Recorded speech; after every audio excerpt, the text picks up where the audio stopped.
The following sports presentation is brought to you by the PCTV Network, powered by TELUS Vision, your hometown station. We're home for you. It's Earth's Little Heaven, the PCTV Network. PCTV Network, your hometown station. We're home for you.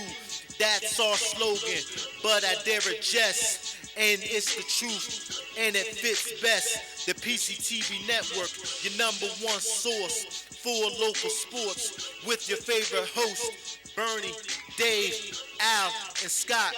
The PCTV Network, we're home for you. It's more than a slogan, it's all true. Local programming, stream 24/7, the PCTV Network. It's Earth's Little Heaven, the PCTV Network. Check out channels 22, 28, and 98. Tune in, it's sure to be great.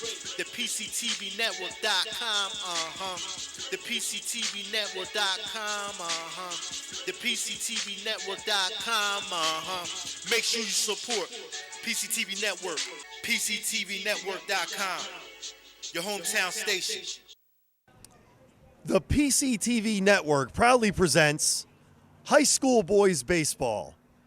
From Rams Stadium in Royersford, I'm Steve Karabatis alongside Mark Goldstein, and we're going to bring you all the action of this game between Springford and St. John's College High School. Hi, everybody. Welcome to the broadcast. And Mark, it's kind of a chilly day. It's a windy day.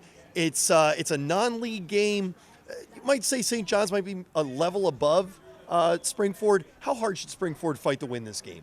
I think when you're playing someone in a different division or a different skill level, regardless if it's a quote scrimmage or a game that doesn't maybe matter as much, I think you still want to play because you want to see, especially if you go later into the season and you go into the playoffs, you want to be able to compete. So this game they should be taking seriously to a certain degree. Well, let's talk a little bit about St. John's here. I mean, probably the better team here. Is this a game maybe that they want to play some of their lesser guys? It's a scrimmage, essentially. Well, I know they played a game earlier, so that's going to be interesting. They seem to be a deep team, but again, at the end of the day, they're traveling here. They're going to want to go home with a win. Well, you mentioned the game that they played earlier. That's their 13th game of the season already. Springford has played 4. I mean, could there be maybe some fatigue with these guys? There might be, but they're also their season too. So I really think it depends on the pitching. I mean, it depends on how much their pitchers have pitched over the last week. Could create an issue for this game as well. Sure. For that. And looking at Springford as well, they just lost yesterday to Perk Valley in a heartbreaker 4-2. Came back from a 2-0 deficit to tie it, only to lose on 2 unearned runs. How important is it for them not to have a 2-game losing streak, or is that just overstating things? Well, obviously you don't want that losing streak at all. But again, with this type of game and being a non-division game, I don't know if it matters as much, but they definitely want to go out and try to win this game. If they win this game, that morale will just carry over into next week. So, well, this should be an exciting game. Hopefully, come back for all the action right after these messages.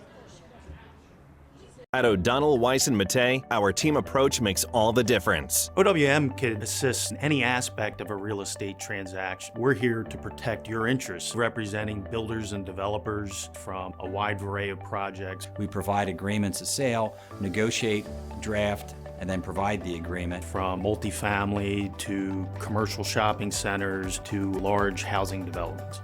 OWM Law. Your life, your business, your law firm. Looking for family-friendly, pet-friendly waterproof floors?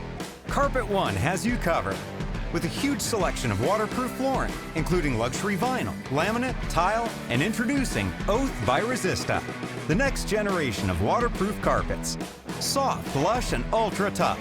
Spill, soil, and bleach resistant. With a 10-year no exclusions warranty. Carpet One Floor and Home, your choice for waterproof flooring. Austin Ludwig finishing up his warm-up tosses here for Springford as we're getting ready to start this game between the St. John's College High School. I didn't get that wrong. That is actually their name. The St. John's College High School Cadets against the Springford Rams. And they're from Washington, D.C. Yeah. So they told me they met this morning at 6:30 to board the buses at the school and made their way up here, up 95, and They played a game, as you mentioned earlier, and won that game 4-1 against Malvern Prep. And there was a rain delay on that one, wasn't there? There was. So it's beautiful blue sky out here. Some big fluffy clouds, but no threat of rain at this moment. Field looks amazing. Field looks amazing. Dry. For all the rain we've had, talked to the coaches beforehand, and they said there were no problems in the field whatsoever. So it should be just an excellent field conditions, excellent game. So we have a lefty on the mound. We do. Making his first appearance of the season, Austin Ludwig, a senior. And here we go. Leading off for St. John's will be their right fielder, Nate Houghton-Henley. He's a junior who is committed to Maryland University for when he graduates. In his home. For the Cadets, number 4, right fielder, Nate Houghton-Henley.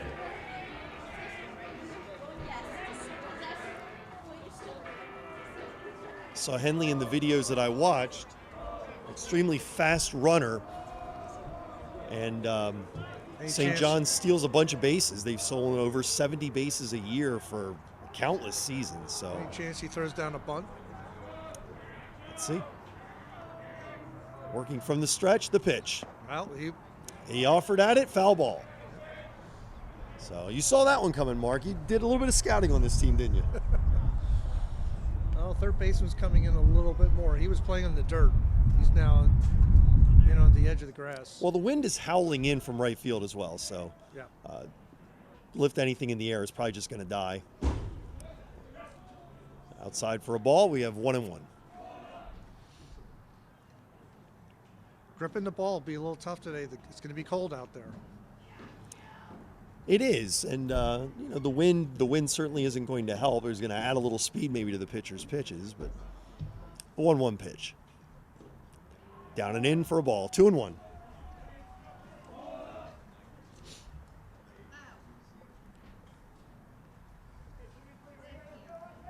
Houghton-Henley watching as Ludwig steps off. A resetting, working from the stretch, the 2-1 pitch. Nice pitch. A swing and a miss on that one, came down and in. Evens the count at 2-2. He kept that one down in the zone.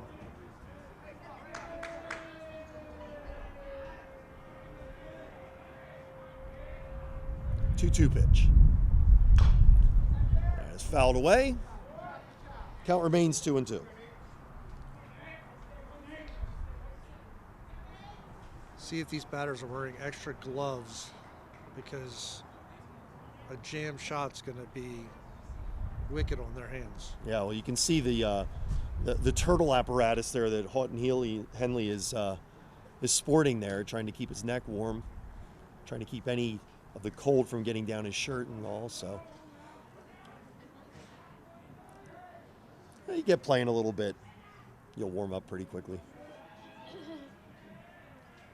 A 2-2 pitch. Tried a curveball, missed outside. Full count at 3-2.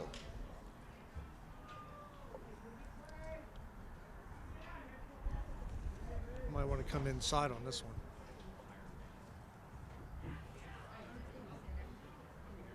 And 3-2 pitch. Upstairs for a ball, and we have a leadoff walk. He came inside. He definitely came inside on that. Was trying, just needed to get it down a little bit. I'll bring up the shortstop, Colin Gibbs.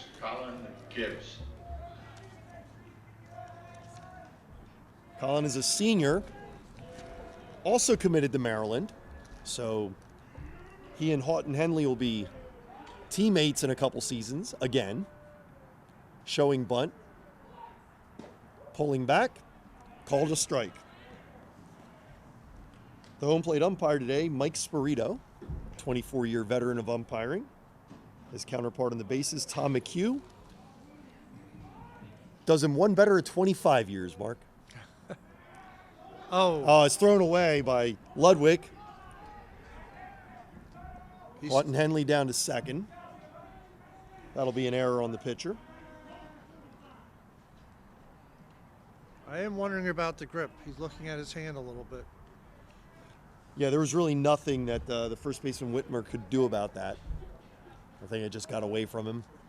And not to belabor the point, but that's exactly the direction the wind is blowing as well. So I think the wind may have just caught him off guard. Does he try to bunt him to third? He's doing it twice. Third baseman Fields in tight. Now the first baseman Whitmer in tight as well. Just daring him to bunt. And he lays it down. It'll be picked up by Ludwig. He's just going to have his one play to first, where second baseman Dunleavy is covering for the out. And that's one away, but it does get the runner Houghton Henley over to third. It does, but that was a nice play. He fielded it, and he threw it over there. So he definitely stepped and threw. For those scoring at home, that is a sacrifice 1-4. Now batting number 7. And that brings up the designated hitter, Nick Frankenzenko.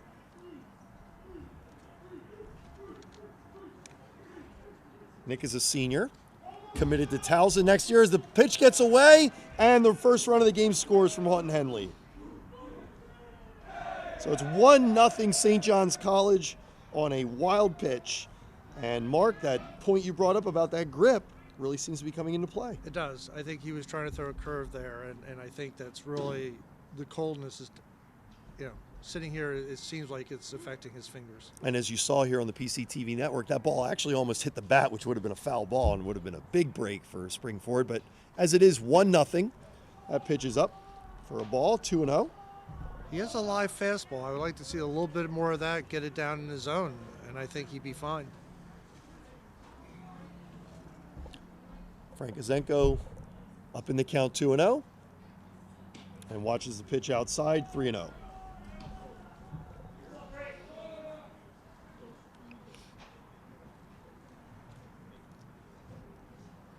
First left-handed batter of the game.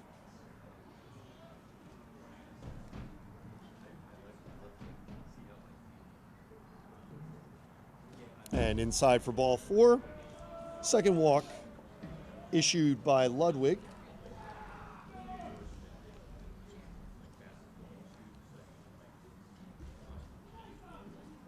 Third baseman. And that brings up Clayton Arma, Arma. the third baseman. Clayton is a junior, committed to Auburn. I'll tell you, Mark, I was watching some YouTube videos of this young man. He can rake.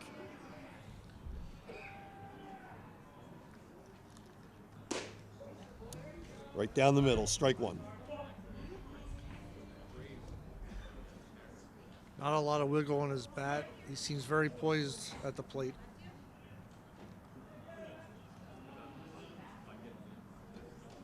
Ludwig's pitch.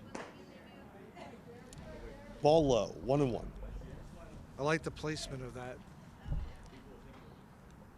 Like I said, I think he should do a few more fastballs, less on the curves. An inside pitch here won't hurt. Try to jam, maybe get a double play.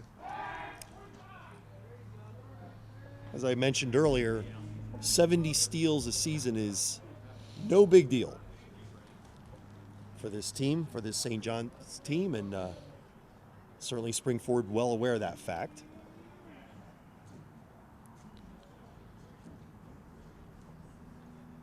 Here's the 1-1 pitch. Upstairs, 2-1.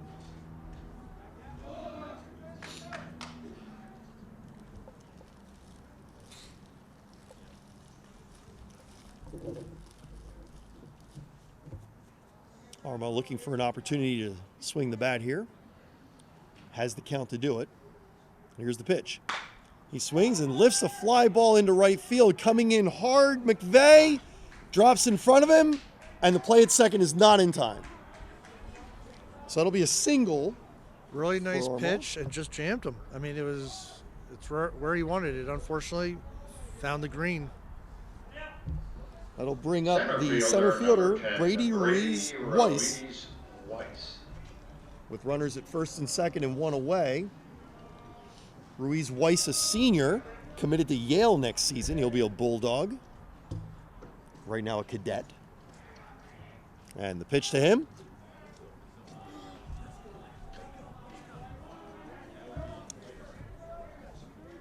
Catcher may have been shaken up there a little bit.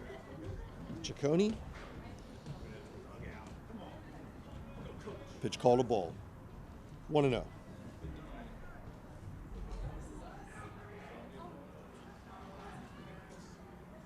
Here's the pitch. Showing bunt and fouling it over the home team's dugout. 1-1. They're not afraid to play small ball.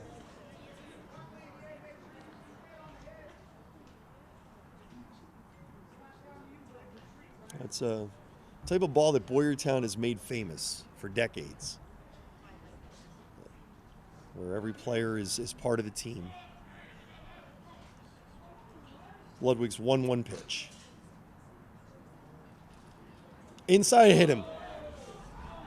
So 2 walks and a hit batsman and a hit.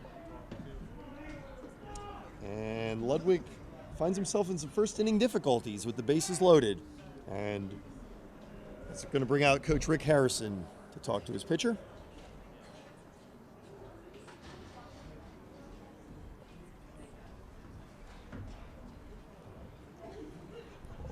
You know, Mark, this is easily a game that can get away in the first inning, and I think Harrison needs to just calm his young pitcher down. His first appearance of the year. Absolutely. There's definitely some nerves. Also, again, not to keep, mentioning about the cold, but he doesn't seem to be as loose. Not having seen him before, so I'm not sure if he's not, bending his back enough, following through, and again, that grip. He's looking at his hands a couple times. I think his fingers could definitely be bothering him a little bit. Sure. That brings up the catcher. This is Mason Bodnar, number 12. Now batting, catcher number 12, Mason Bodnar. And he's a senior committed to Randolph-Macon next year for his freshman year of college. Batting with the bases loaded, 1 away. Down low, gets away from the catcher, and in comes Frankenzenko to score. Got to get that name right. The other runners, Arma and Ruiz Weiss, move up to third and second respectively.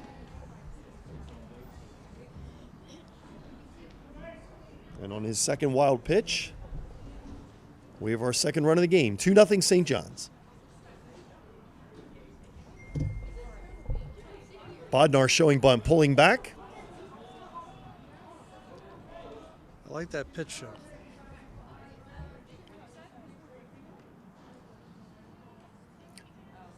Two and 0 count. The cadets seem very patient, though, at the plate.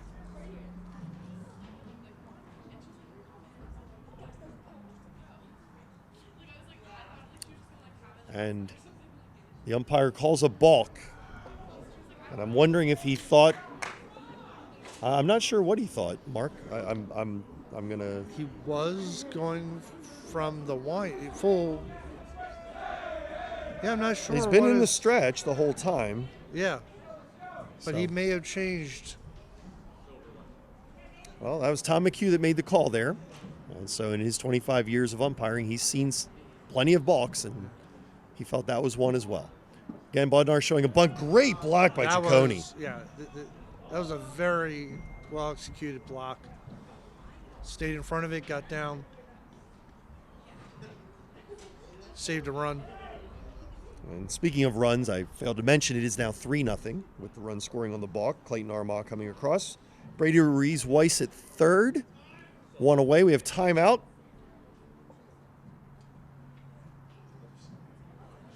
Looks like something got loose down the left field line. A ball. I think they have a pitcher warming up down there.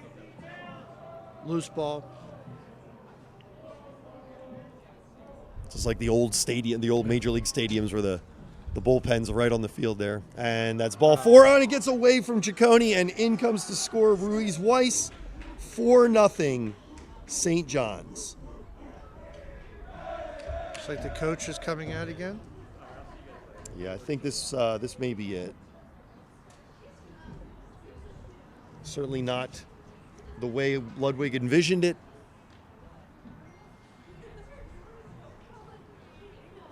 And he will be coming out, and we'll be coming back after this break. Hello everyone, I'm Bernie Gallagher, TV sports broadcaster for PCTV Network, here in our master control room with our managing director Gus Pellis on the campus of Potts Grove Senior High School. Red alert, business owners, advertise on PCTV. Why? We're running a sensational TV commercial package right now, 500 commercials in 90 days, free halftime interviews, free weekly promos, and your commercial will air every night between 5 and 11, 5 times, most notably during live primetime sporting events. Upgrade to the annual package will chop the price by 1/3 and give you a free 30-minute infomercial. And a final note, if you message me on Facebook, Bernie Gallagher, or text or call me at 610-970-6243, I'll bring the coffee and donuts. Give me 5 minutes of your time. We'll sit down, develop a business plan that will guarantee you new customers and make you a household name on the PCTV network. The new pitcher on the mound, Logan Babor. He has pitched an inning this year, has a strikeout, didn't give up a run in that inning. He takes over for Austin Ludwig, who had a most regrettable line. 1/3 of an inning, 1 hit, 3 walks, 2 wild pitches, a hit batsman, and it remains to be seen how many of the runs are earned. He had an error throwing over to first base, but right, and you have one runner still that's his on base. Yep. So we'll unwrap that all for you here in a moment, and immediately Babor throws over to first base, trying to get the runner. This is Gavin Weber batting right now. He's the second baseman. Runner's going. Throws high and into the outfield. Ciccone. Oh, and center fielder Ruckman having trouble with it. Yep. Just Springford struggling all around. This is not Springford baseball. So Bodnar will get a stolen base on the play, advances to third. He was expecting that ball to bounce up in the outfield and just ran right by it. I mean, he had a great. He hustled. He did hustle to back that up, and then he was going to keep the guy at second. Just you still have to come up with the ball, but. And I'm by no means an official scorer, Mark, but the runner had stopped at second until the ball got past the center fielder. That is correct. So that's going to be an error, I think, on the center fielder, even though it was an overthrow. Yes, I would think that is correct because the runner was staying at second and didn't advance until it got past the center fielder. 1-2 to Gavin Weber.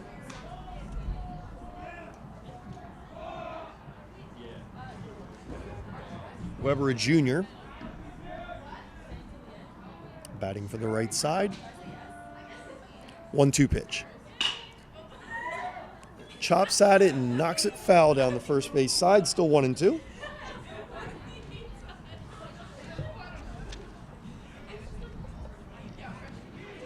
Even though Ludwig had a tough game, I think, again, it's still early in the season. He just has to try to shake this one off, and next time he gets a chance, just do what he's capable of doing. Inside, 2-2.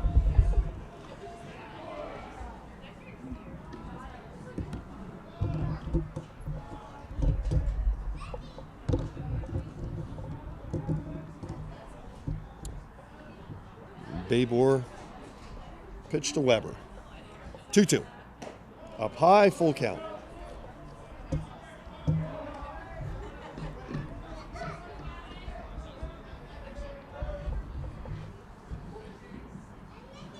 Mark, I didn't bring a good eraser with me here. Everything's smudging, so just have to cross things out. And he struck him out. 2 away. Nice pitch.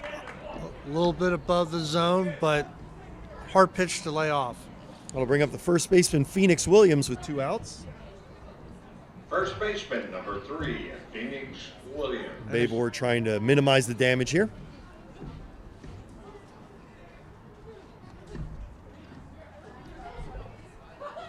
Phoenix shows bunt, drops, foul ball.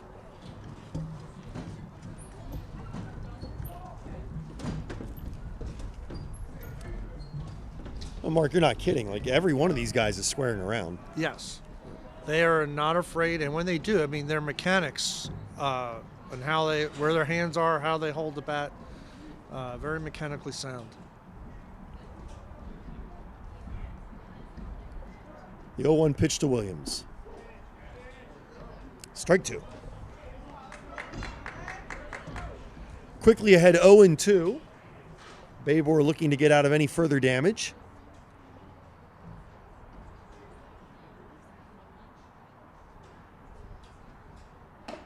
Up high, 1-2.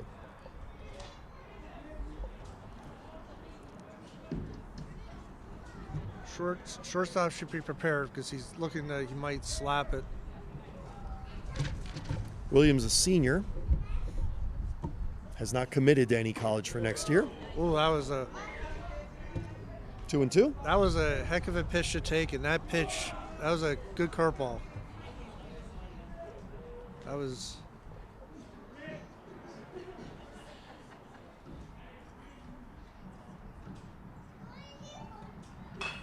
And late swing, foul down the third base side, still 2-2.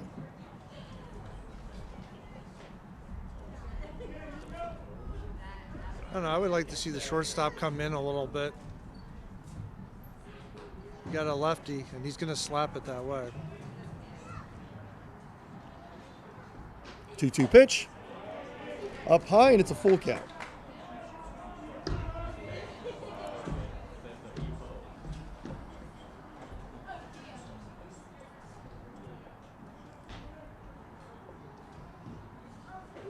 So Babor with the payoff pitch. Swung, hit straight to center, where a little bit of trouble with it, but Ruckman comes up with the catch to end the inning. On the inning, 4 runs on 1 hit, 2 errors, 1 left. We've played a half an inning.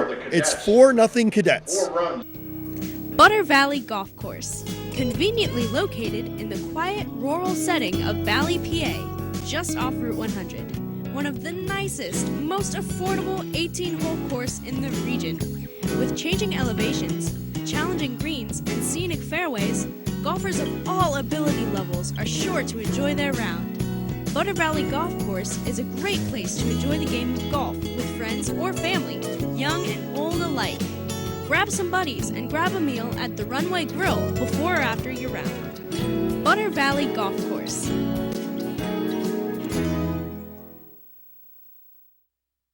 For more than 50 years, Pottstown Oral and Maxillofacial Surgery has served its community with expert dental care, offering patients dental implants and a full menu of procedures for many types of dental problems, including bone grafting, wisdom teeth, impacted canines, facial trauma, jaw surgery, oral pathology, TMJ disorders, and sleep apnea. Get the smile you've always wanted. Contact Pottstown Oral and Maxillofacial Surgery today.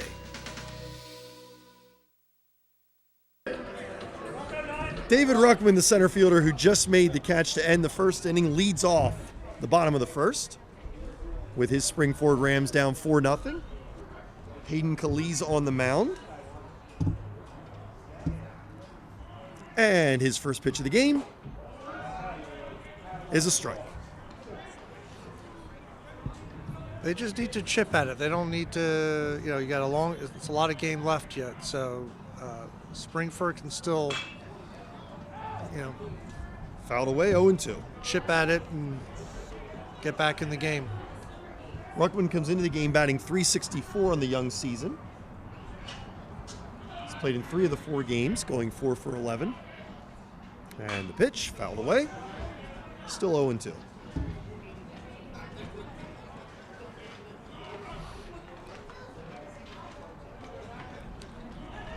St. John's has a guy behind the fence here keeping track of the speed of the pitches. Ball 1. That was a really nice slurve and a great eye to stay off of that, especially after a couple fastballs. Oh, yeah. I'll try and communicate with this guy over here, see if he can feed us some information. There's the pitch. Straight up the middle. That's to Gibbs. Tosses over to Williams. 1 away. I like the approach at bat, though. He did stay and try to go up the middle. I mean, he saw some good pitches and he made contact. That'll bring up the right fielder, Brennan McVeigh. Right fielder, number 1, Brennan McVeigh. McVeigh, .333 on the young season, 4 for 12. A couple doubles in those 4 hits. He's also scored a team-leading 6 runs this year, Mark. 6 runs in 4 games. 4 games, that's pretty good. It means he's getting on base. Call the ball, 1-0. Third baseman is up on the grass, too. Fouled right at us, 1-1. Did he get you? Got Brendan's dad over here trying to record him, and he's getting walloped with the ball. He's trying to hit him. Ball 2. Oh, pitcher's dad. I'm sorry. So is that Kalisz? Is that how that's pronounced? Kalisz. Okay, we'll get it right. Kalisz.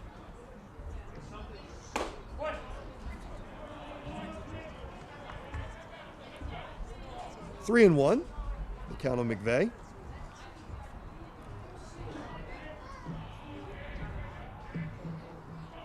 And Kalish's pitch. Just high. Ball 4. McVeigh draws a 1-out walk. That's a nice at bat. They want to try to keep the cadets on the field for a little bit. Brings up the shortstop, Nick Flores. Flores batting .273. Only player with a triple this season for the Rams. He bats with a runner at first, 1 away. Pitches up high for a ball, 1-0.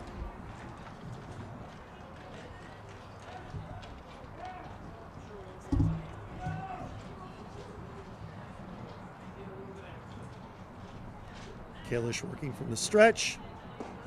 And the pitch down low, 2-0.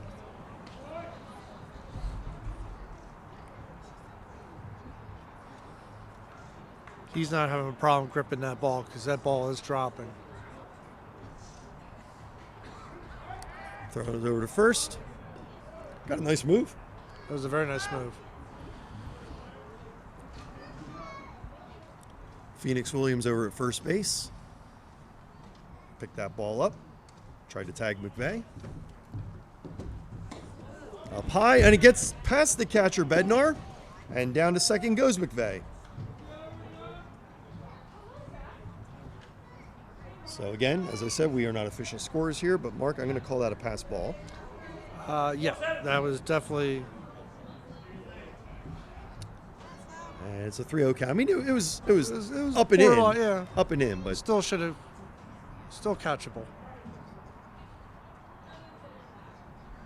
3-0 pitch, swinging 3-0. He was on it. Oh, I'm sorry, I had the count wrong. 2-2. Yeah. 2-1. Okay, I was kind of mildly surprised at a 3-0 swing there, down by 4, but yeah, but that was a nice cut. He was definitely on it. Now, right now, he wants to try to knock it between the first and second baseman.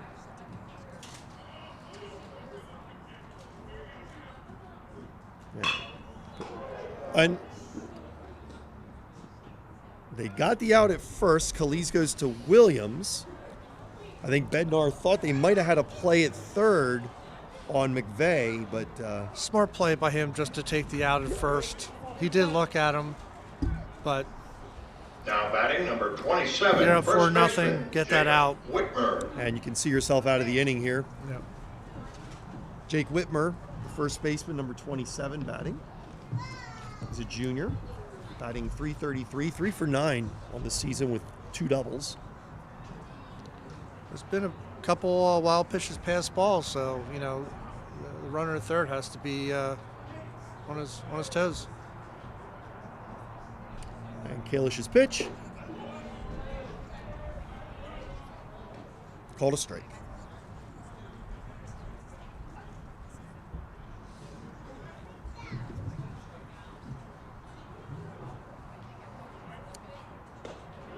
Whitmer takes strike 2.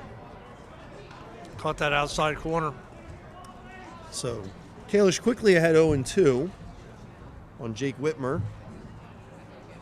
McVeigh over at third. Fouled right back at us. Still nothing in 2. It's a nice swing, but I like to see him just choke up a tad bit.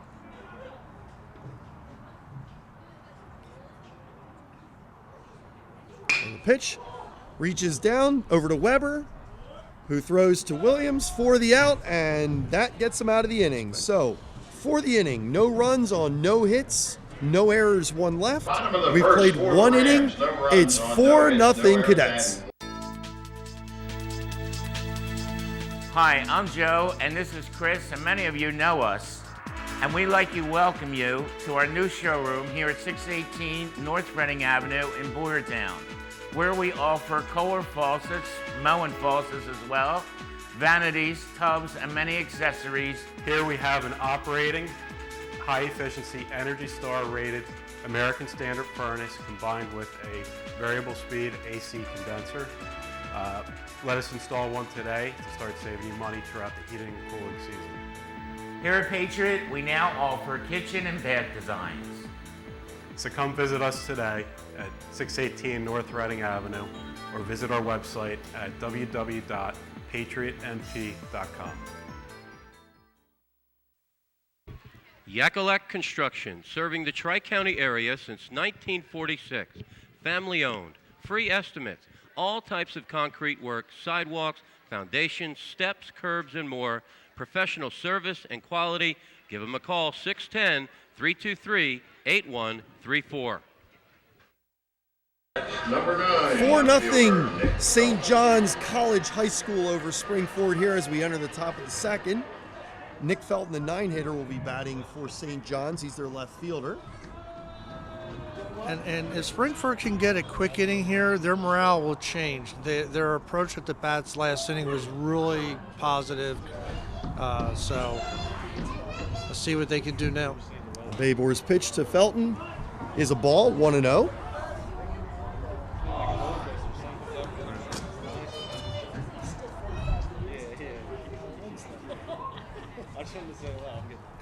And the 1-0 pitch. Thought about it, took it for a strike.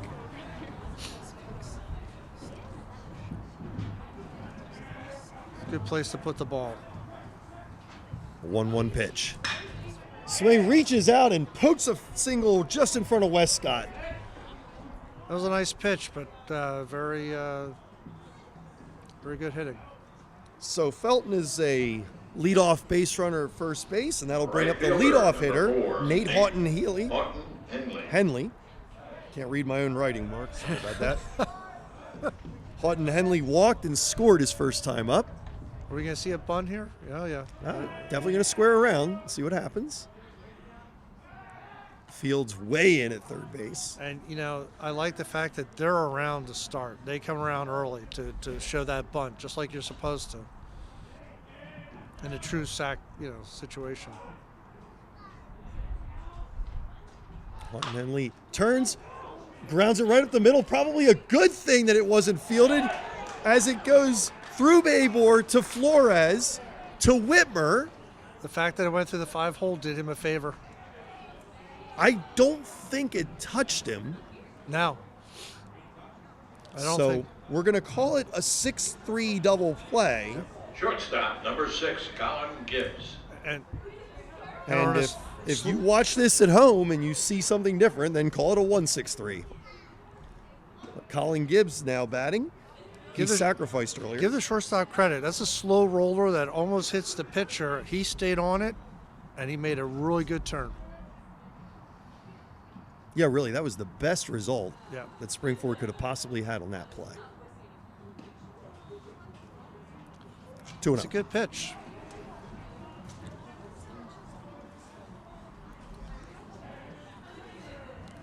I'd like to see him go on the outside of the plate here. Well, he did. 2-1. Now bring that curveball right inside.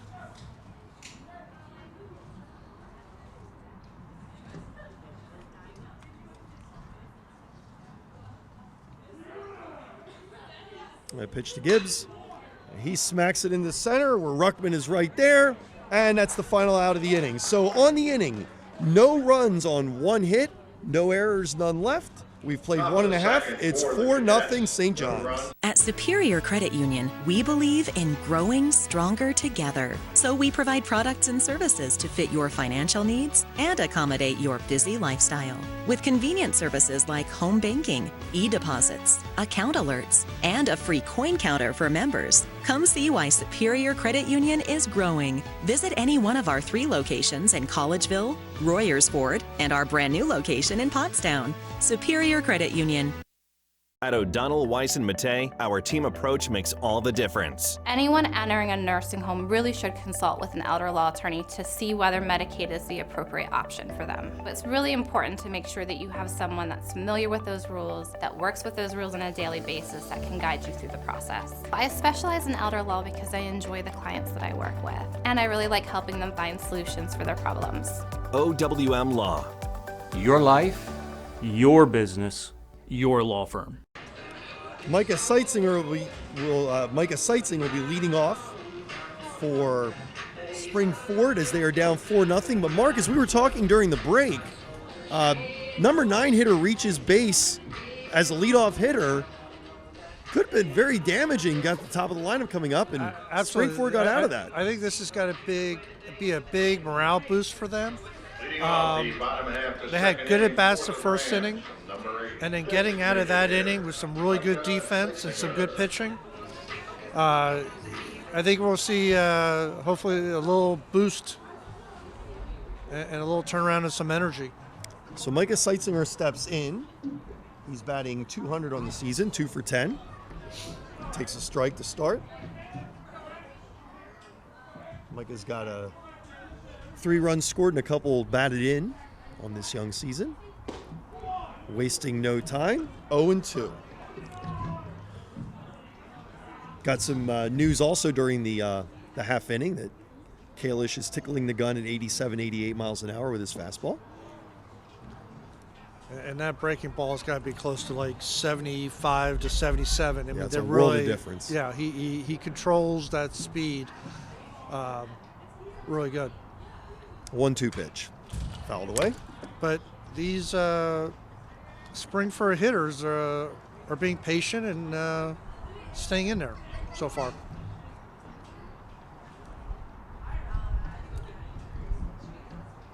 Here's the 1-2 pitch to Seitzinger. He grounds it over to the right side. Williams picks it up, tosses over to Kalish for the out. Well, they're making contact, which is a good thing. So that one will be scored 3-1 for the first out of the inning.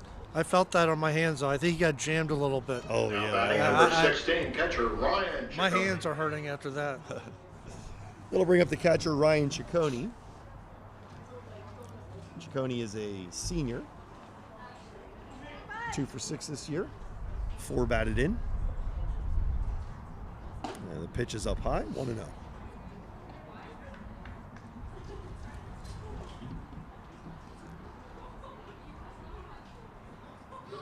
Kalish wasting no time. That's a good eye. 2-0.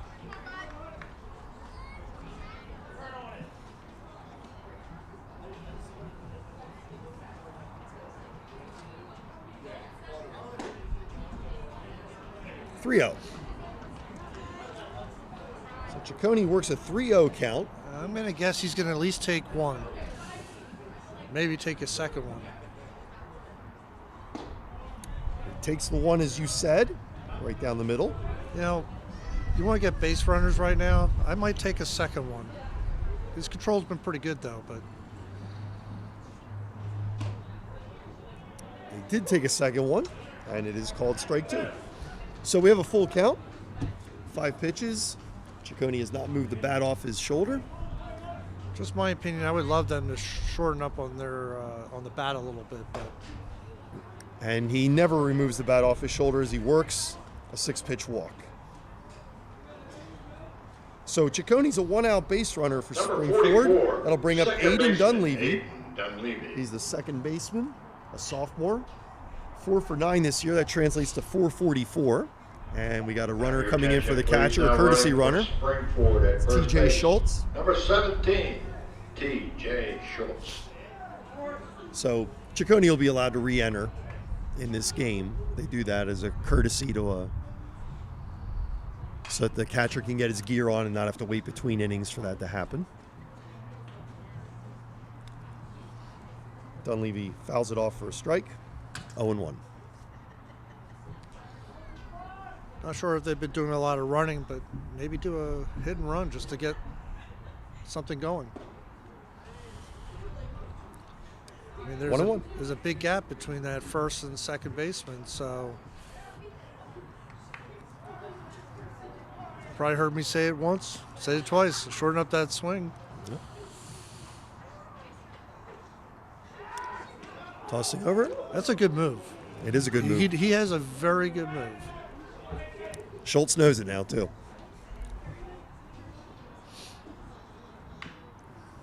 TJ Schultz, a junior.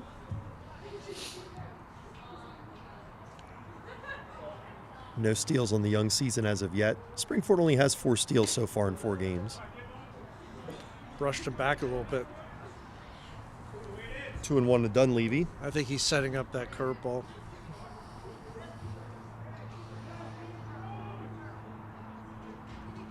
Dunleavy batting .444, wearing number 44. 4s are wild here. Swings through it, 2-2. Huh? Been wrong once, I'll be wrong again. He threw a heater. I thought I made a mistake once, but I was wrong. Again? Oh, nice. Yeah, right on him. Yeah. He keeps that ball down when he been throwing over there a couple times. He's kept that ball down there for potentially a quick tag. So, I mean, obviously practices that move. And back over again. I think Aaron Nola would be proud of that. And if he was a lefty, it'd be Terry Mulholland. But, you know.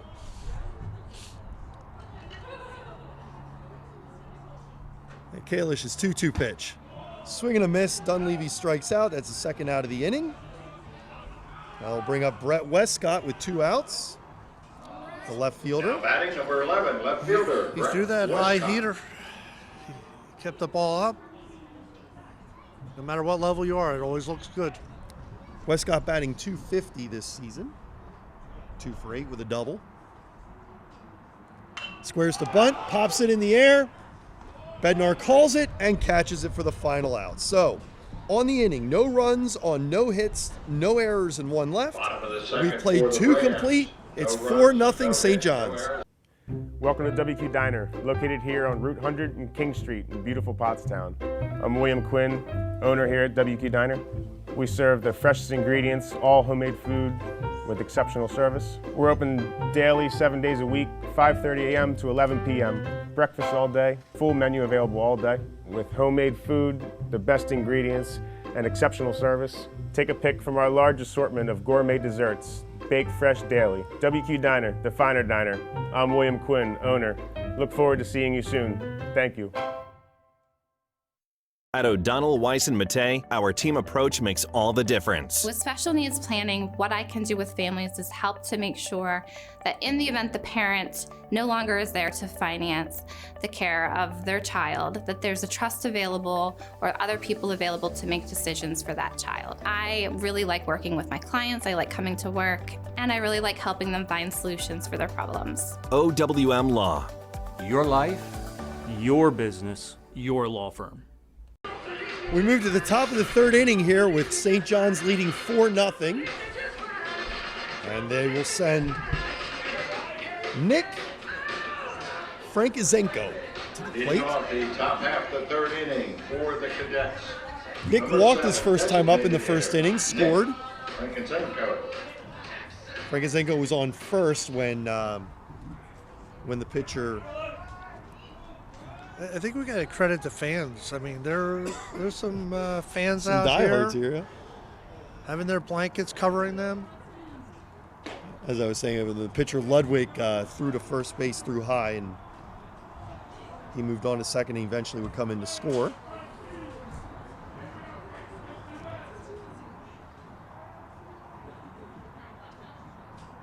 And the pitch. Curveball for a strike. 1-1.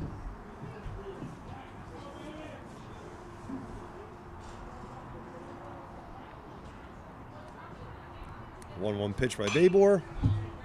Fouled away, 1-2.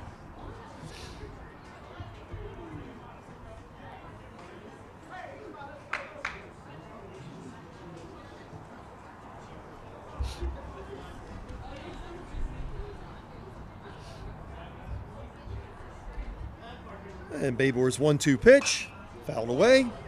Count remains 1-2. Unlike Major League Baseball, there is not a limitless number of balls here, so right. Fans do have to throw them back.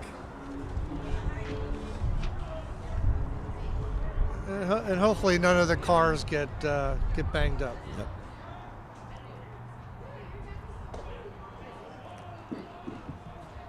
Pitch is high for a ball. 2-2. I think he was trying to throw a curveball in that and just didn't curve.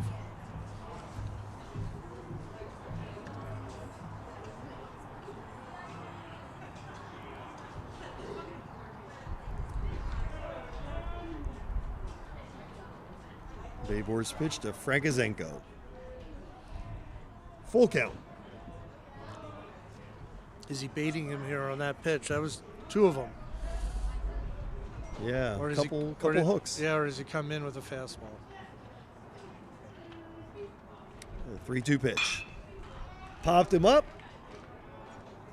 Looks like the center fielder Ruckman has a beat on it, and he does. 1 away. That was a nice pitch. He threw two curveballs before that. It'll bring up the third baseman Clayton Armaugh. Third baseman, number 24. He singled for the first hit of the game Armaugh. in the first inning. Came around to score eventually. And the wind's not really playing havoc with the outfielder. He's made a couple plays that out there. Ball 1.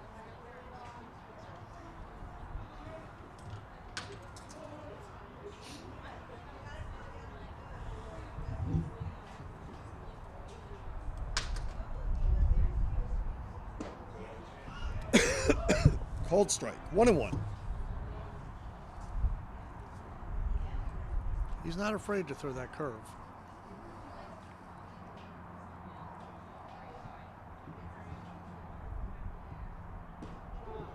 Yep, there it was Strike 2. again.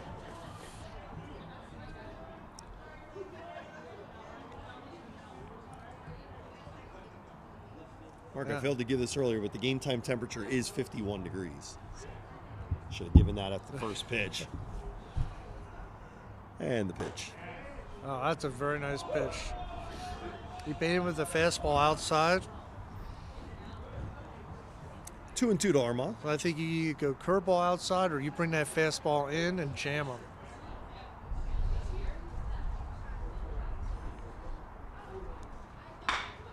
He went curveball outside, and Armaugh finds the hole through the left side for a base hit, his second of the game. Caught a little bit too much of the plate. He didn't hit it hard, but he definitely the definition of a seeing eye single right there. Yeah. Brings up Brady Center Ruiz fielder, Weiss. number 10, Field's in good shape because that ball stayed on the ground. Ruiz Weiss was hit by a pitch his first time up by the starter Austin Ludwig.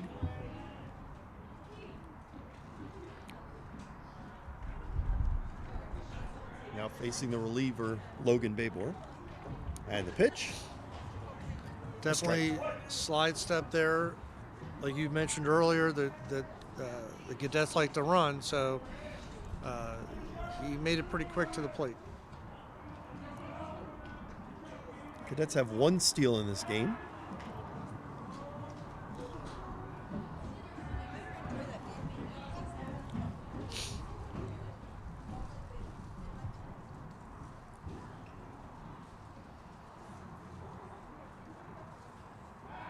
And Babor again tossing to Whitmer. Trying to keep Armaugh honest. So at this level, are they allowed to go over as many times as they want? Yes. Yeah, this is more big leagues than the big leagues is. We go extra innings. There's no runner at second base. They'll play in the rain.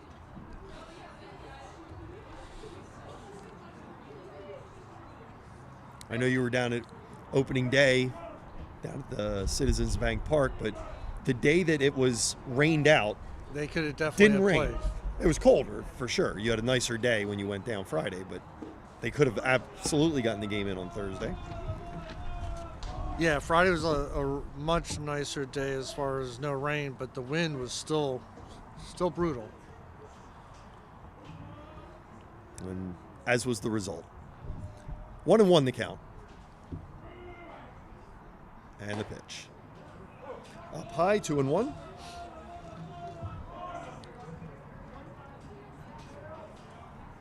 Very patient by the cadet to lay off that pitch.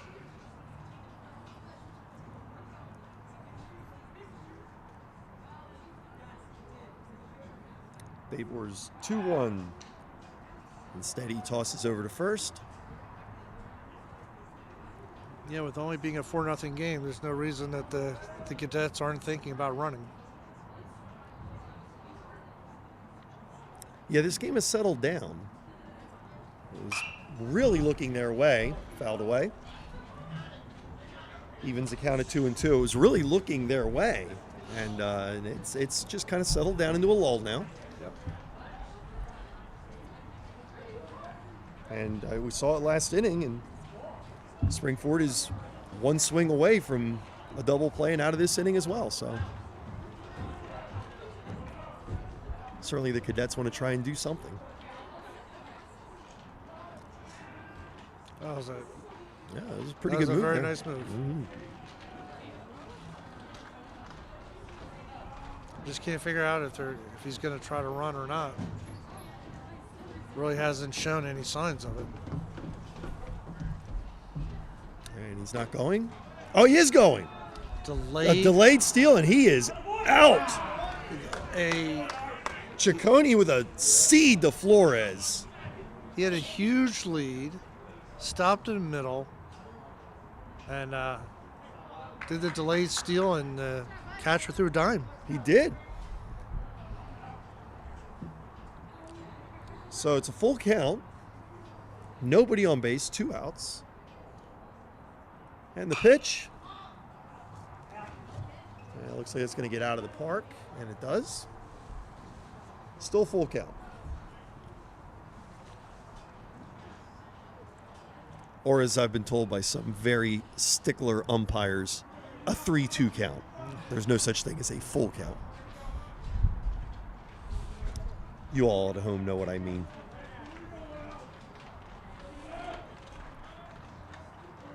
Three-two pitch. Up high, ball 4, he walked him. Yep. So a 2-out runner for St. John's, and that brings up Mason Bodnar, the catcher. Mason reached on a walk, stole a base, moved to third on an error. Number 12, Mason. And that's where he was stranded. Yeah, so he tried going back to that curveball. He's not afraid to throw it 3-2, but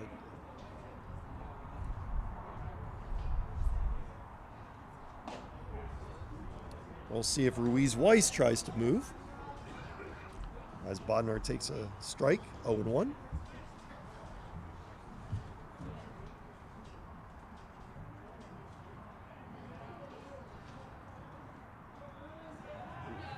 no, it's a good move. Yeah, had a couple nice moves over there.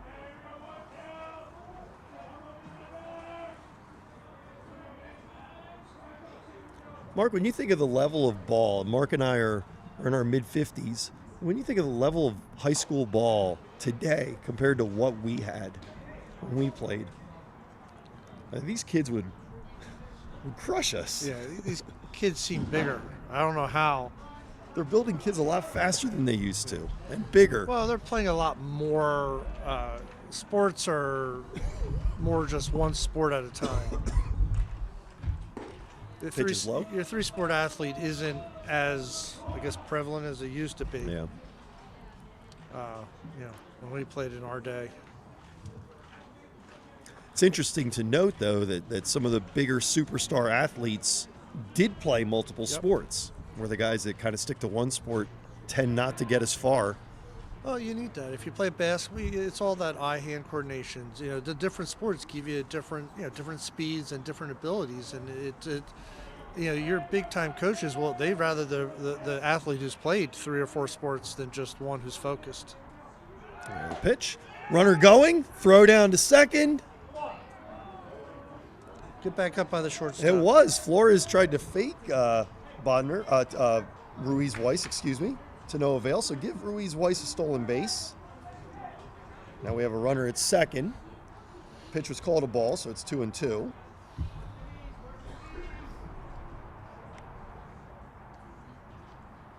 And that was a straight steal. There was no delay on that, anything. Second steal of the day for St. John's. Third attempt.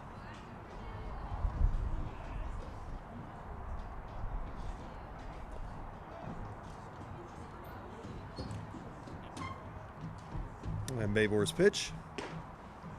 Outside. 3-2.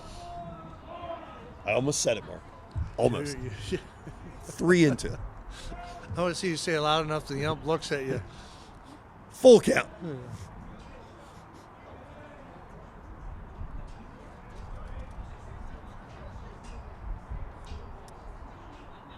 And the payoff pitch. Foul back. It's a nice pitch.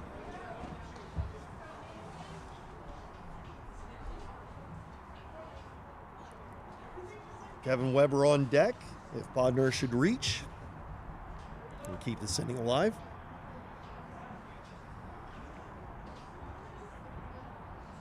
And the pitch. Outside for a ball. So he lost him, putting runners at first and second with 2 away, and bringing up Gavin Weber, the second baseman. And there's going to be a runner coming in for Bodner. This is a courtesy runner.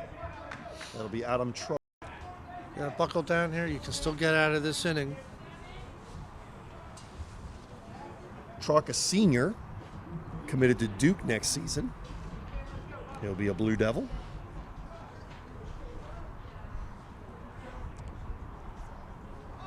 Showing bunt, pulling back, taking a ball. Yeah, with the third baseman playing back, Now I could batting see a number 27, second baseman potential Gavin Weber. bunting for a hit. Grass is shown to be a little slow today. I'm going to say there is. And runners are both going. Throw down to second for get the trail runner. They got Truck trying to take second base to end the inning. The catcher has thrown another dime. I mean, his arm is been spot on. On the inning, no runs on no hits. third. No, 1 hit, excuse me. St. John's, No runs errors on 1 hit, and no 1 errors, left. and 2 men left. It is 4-0 St. John's. So, car stories on PCTV. I've been doing it for many years. It's a good advertising tool for the business. Plus, I enjoy doing it. I enjoy sharing the shop and the different things that you should know about your car with people. If you need a place to highlight your business, call Gus at PCTV and check it out. It's a good way to inform people about your business. You'll get new customers from it, and you can share your knowledge of your particular trade. Yakalak Construction, serving the Tri-County area since 1946. Family owned, free estimates, all types of concrete work, sidewalks, foundations, steps, curbs, and more. Professional service and quality. Give them a call, 610-323-8134. So we enter the bottom of the third with Ryan Fields, the third baseman, coming up. Batting .273, 3 for 11 on this young season. Springford seeing their way out of a jam the previous inning. Ball 1. He really does keep that fastball down in the zone.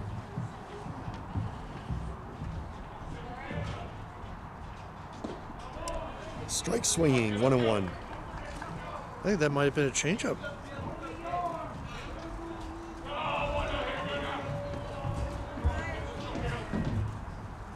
Ooh. That was over the head. I think he ducked. It is. Scoreboard shows a 1-2 count. I have a 2-1 count. Maybe I'm wrong on this. We'll see. I'll try not to answer that.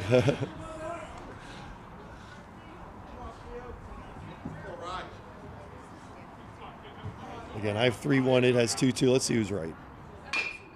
Won't Won't matter. Slow roller down to Fields. Over to Armada Williams. First baseman dug that one out there. He did. Real nice dig. One away. And that'll bring up the leadoff hitter, David Ruckman, center field. Center fielder, number 9, David Ruckman. Ruckman grounded to short, leading off the game for Springford.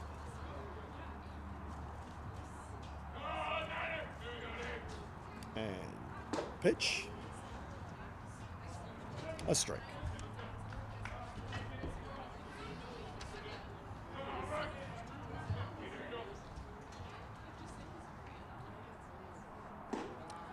He mixes up his pitches very good.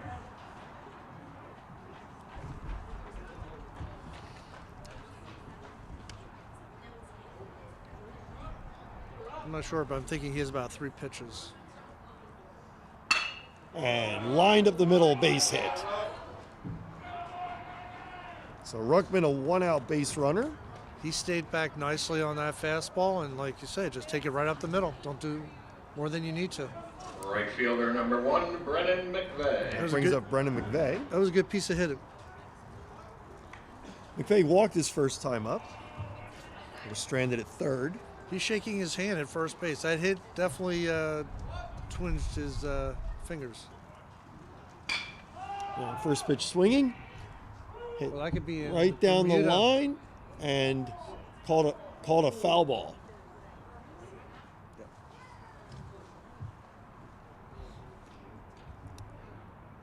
So falls harmlessly for a foul and a strike. A lot of guys converging on it. Several of the fellas' body language indicates they felt like they should have had it.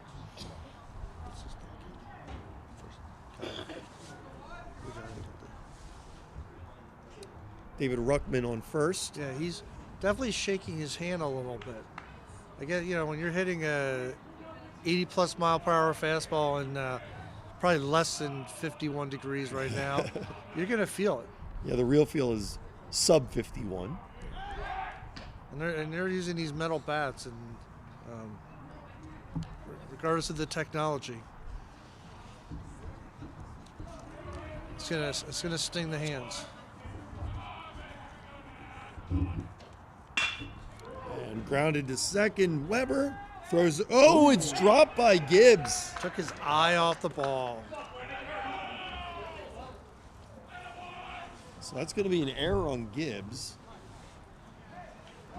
It's going to be scored a fielder's choice. For number 7, shortstop, Nick Flores. Allowing McVeigh to reach first and moving Ruckman over to second. That brings up Nick Flores. He grounded to the pitcher. His first time up. If you're Springford, here's where you want to chip away.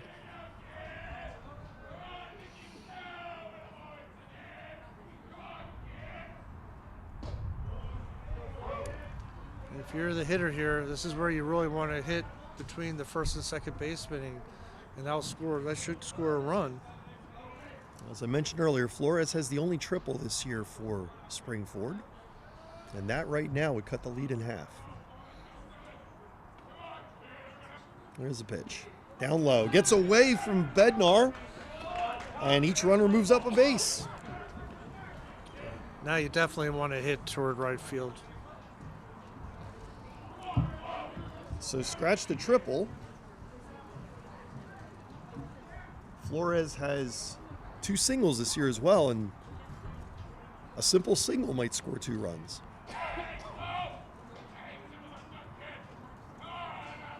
Here's the pitch. Well, he was going down the right field side. 1-2. That right field line is open. If he gets it down that line, he's going to run for a while. Markey gets it down that line, it's going to be his second triple of the season.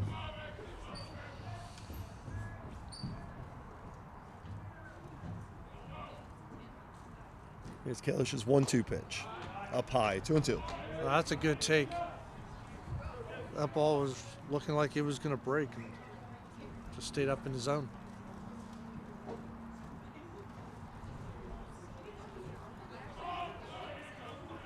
And the pitch.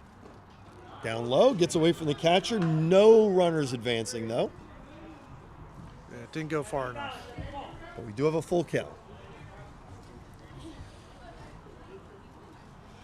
Well, a pivotal moment in the game here, Mark. I would really love to see him shorten up that on that bat and just poke it into right field.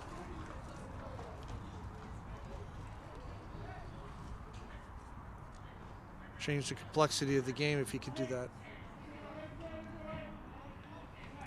So Flores, 3-2 count.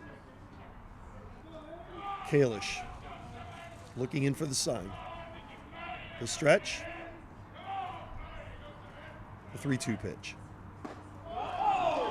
Called strike 3. First called strike 3 of the game. And that'll bring up Jake Whitmer with 2 outs, first baseman. First baseman, number 27, Jacob Whitmer.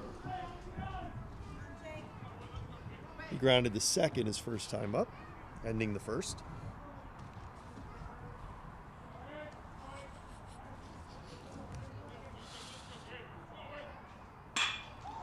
And that ball is lined into the gap. It does. Where it's going to fall for a hit.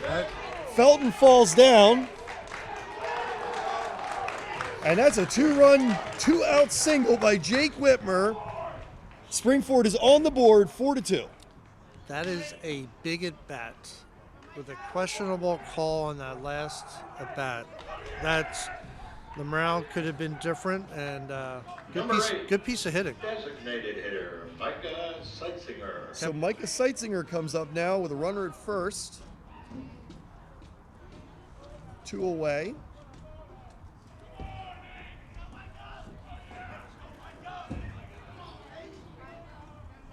And Whitmer coming up big, first pitch swinging. That's a big morale boost. You can hear it in their dugout.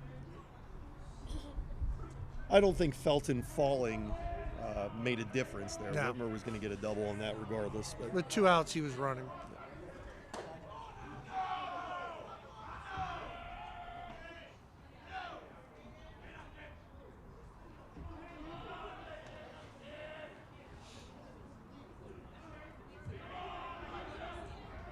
Seitzinger asking for and receiving time from the home plate umpire.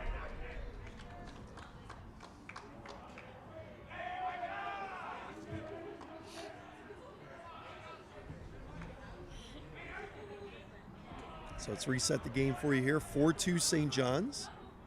2 outs, bottom of the third. Springford threatening. 2 runs in already. It's already been a big boost for them, but if they can squeeze this run out, it'll be a whole different ballgame. For Whitmer, his 3rd and 4th runs batted in of the season.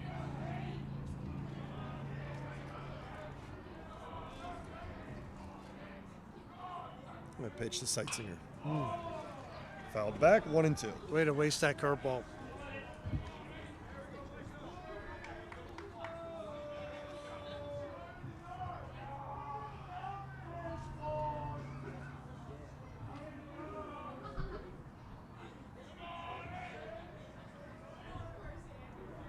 There's the stretch. Kalish's pitch. Down low, 2-2. They're starting to make him throw pitches.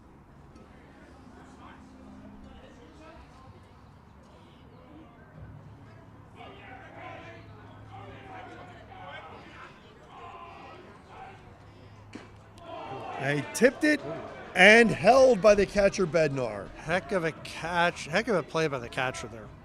But on the inning, 2 runs on Bottom of the 2 third hits. for the Rams, 2 runs No errors, on 2 1 hits, error, one excuse me, error, and one 1 man left. It is 4-2 St. John's after 3. Welcome to WQ Diner, located here on Route 100 and King Street in beautiful Pottstown. I'm William Quinn, owner here at WQ Diner. We serve the freshest ingredients, all homemade food with exceptional service. We're open daily, 7 days a week, 5:30 a.m. to 11 p.m. Breakfast all day, full menu available all day with homemade food, the best ingredients, and exceptional service. Take a pick from our large assortment of gourmet desserts, baked fresh daily. WQ Diner, the finer diner. I'm William Quinn, owner. Look forward to seeing you soon. Thank you. At O'Donnell, Weiss & Mattei, our team approach makes all the difference. Business law is complex because it's easy to make costly mistakes. OWM is able to handle any area of law that a business or individual in our community needs. We are the ones who are uniquely talented and uniquely positioned to do that for your benefit. That's what drives me to come to work every day. OWM Law. Your life, your business, your law firm. Second baseman, Gavin So second baseman Gavin Weber, who was up when the failed double steal ended the inning, will remain up, but with a fresh count now. So Weber is batting leadoff and swinging first pitch. Flies it into center to right field, where McVeigh goes back and catches it for the first out. That ball carried a little bit. I'll bring up Phoenix Williams. And he flew to center his first time up. Phoenix Williams, I don't think he's from Phoenix, he's from DC, as this whole group is here from St. John's, located in Washington, DC. now batting first baseman, number 3, Phoenix Williams. He takes the ball. It's definitely been a long day for them. It has been. Part of the Washington Catholic League as he fouls it away, 1-1. They were 14-0 in the league last year, winning the championship. And they played how many games so far this year? This is their 14th game. They're 11-2. This is grounded through the right side for a base hit. Past a diving Whitmer. Just underneath his body there. This is a one-out base runner, Phoenix Williams. Brings up Nick Felton.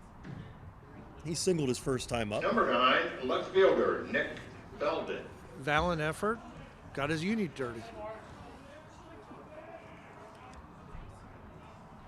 So as I was saying, from Washington, D.C., the Washington Catholic League, coached by Mark Gibbs. Mark's been the coach since 2007 when he took over from his dad, Ed. Played for his dad, then played a little bit of minor league ball in the Orioles organization. I think Mark's son is the shortstop. Yes. So And his brother is a coach here as well. So keeping it in the family here, 2-0.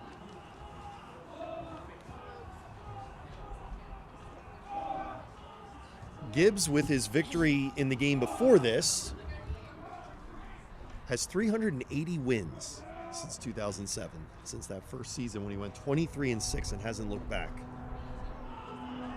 I say that, Mark, but did you know he was actually winless one year? No. Yep. He was 0-2 in 2020. I think we can give him the benefit of the doubt on that. Oh, no. Oh, no. 0-2. Showing bunt, taking a strike, 3-1. Had no intention of bunting there. It was just simply taking a pitch. Might take another one here. As top of the lineup looms on deck. Yeah, I don't think they're doing any stealing here with the top of the lineup, like you said, coming up. And the pitch outside, and the first two runners are, two runners on after the first runner made. That was close, but definitely a little bit outside, and that's a heck of a take.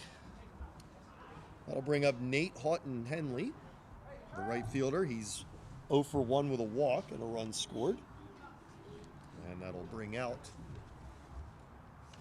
the coach, Rick Harrison, to talk to his pitcher. Who I realized at some point coached Ole Valley in Berks County. That's correct. Where I'm from. Well, That's not right. Ole, but from Berks County. County, yeah. You and I are both from Berks County.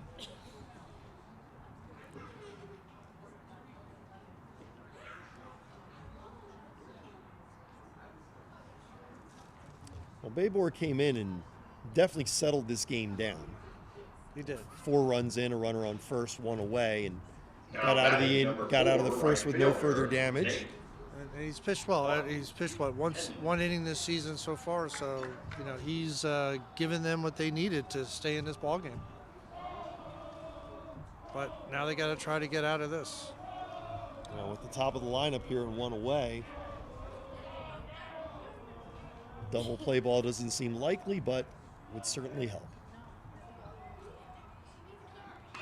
Bunts up in the air, easy catch by Ciccone for the second out. And he was definitely bunting for a hit. That was not a sacrifice attempt. He was bunting for a hit, and that's a big out. That is. That'll bring up Colin Gibbs with 2 away. Number 6, Colin Gibbs. Colin with a sacrifice bunt his first time up. And if you're an infielder here, if you can't make a clean play, you just got to knock it down to keep that run from scoring. And Colin hit into a double play to end the second. Swings through 1 for a strike. He took a lot off of that. That might be the first time I think I've seen a changeup. I do not think that was a curveball.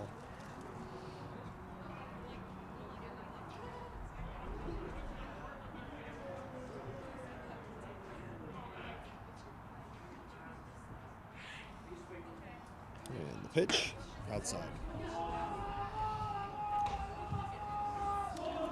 His velocity's coming down a little bit too. He's definitely has pitched really well in the last 3 innings. From our vantage point, unfortunately, we cannot see if anyone's warming up in the bullpen. We will listen for the crack of the glove, though, to our left. I do think he's getting a little tired.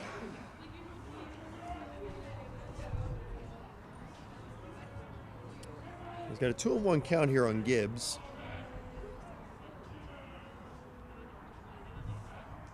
Williams leading off a second. Wow. Gibbs swings through 1, 2-2. And he had great placement on that fastball. He was not going to be able to hit that. That was down in the zone.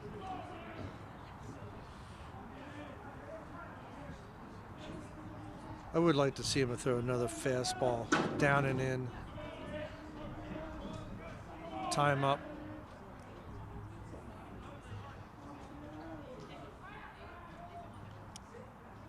Pitch. Fouled away, still 2-2. And again, I'm wrong. Curveball, outer part of the plate.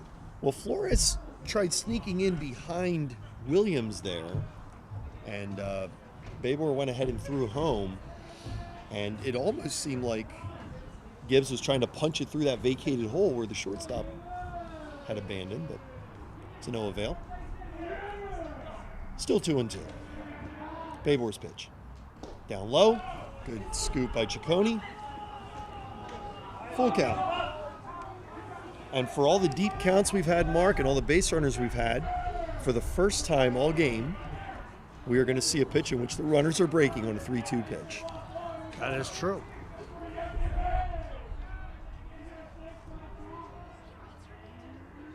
And the pitch has popped up. Straight to center field. Ruckman camping under it. Makes the catch. No damage. You got to give the pitcher some credit here. He really has pitched really well. Gotten out of some trouble. No runs, 1 hit. No errors, 2 left. After 3.5, it's 4-2 St. John's. Butter Valley Golf Course, conveniently located in the quiet rural setting of Valley, PA, just off Route 100. One of the nicest, most affordable 18-hole course in the region. With changing elevations, challenging greens, and scenic fairways, golfers of all ability levels are sure to enjoy their round. Butter Valley Golf Course is a great place to enjoy the game of golf with friends or family, young and old alike. Grab some buddies and grab a meal at the Runway Grill before or after your round. Butter Valley Golf Course.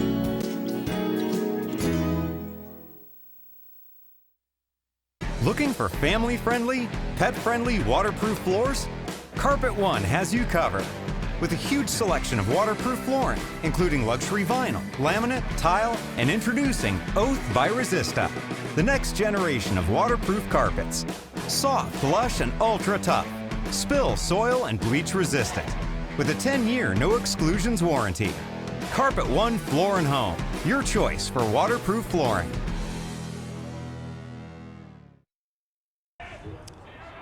So we're in the bottom of the fourth here at Rams Stadium. Ryan Ciccone singled to lead off the inning.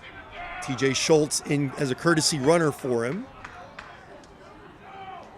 And the new pitcher on the mound is number 16, Serene Saray, a senior. He'll be going to Mount St. Mary's next season for his freshman year of college. 2-0 count here on Adam Dunleavy. 2-1. Dunleavy representing the tying run in this game. Schultz over at first base as a courtesy runner. Dunleavy struck out his first time up.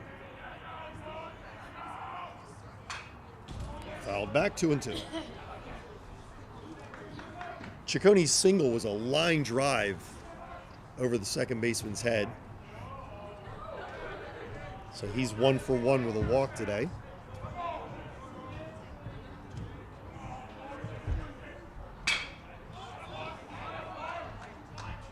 And fouled away, still 2-2.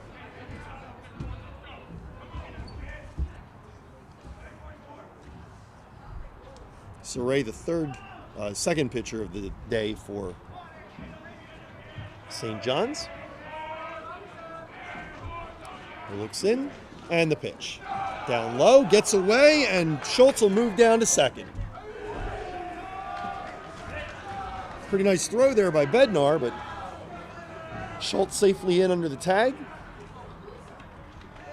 We have a 3-2 count on Dunleavy and a runner in scoring position.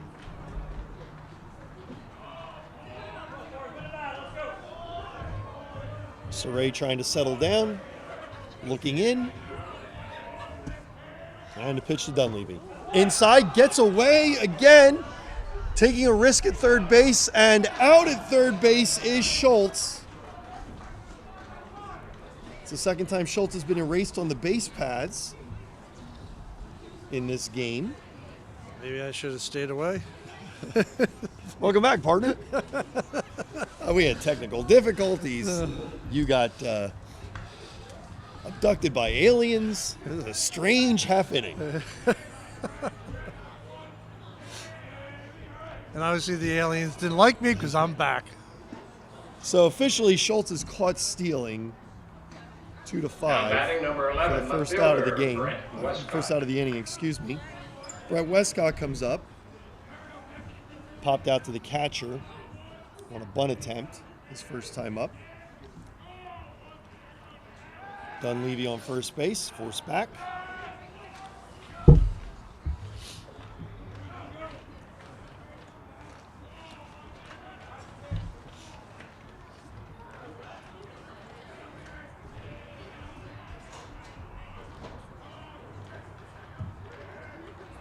And caught him.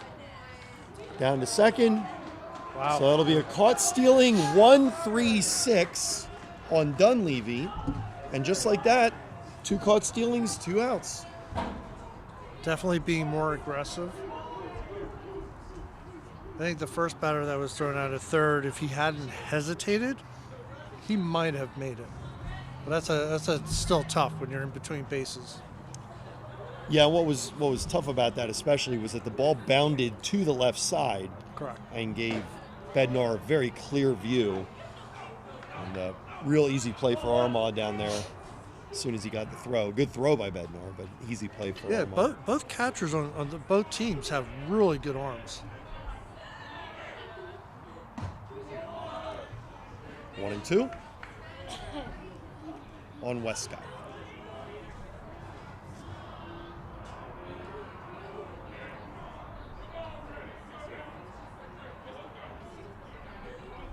Surrey's 1-2 pitch. And struck him out. So overpowered him. It's not a 1-2-3 inning, but it is facing the minimum. No runs, 1 hit, no errors, none left. One hit, no We've error. played 4. It's 4-2 Cadets. Hello, everyone. I'm Bernie Gallagher, TV sports broadcaster for PCTV Network, here at our Master Control Room with our Managing Director, Gus Tellis, on the campus of Potts Grove Senior High School.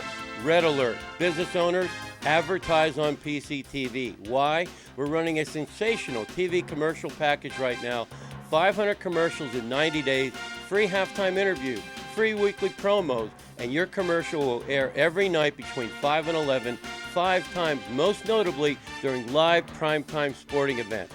Upgrade to the annual package will chop the price by 1/3 and give you a free 30-minute infomercial. And a final note, if you message me on Facebook, Bernie Gallagher, or text or call me at 610-970-6243, I'll bring the coffee and donuts. Give me 5 minutes of your time.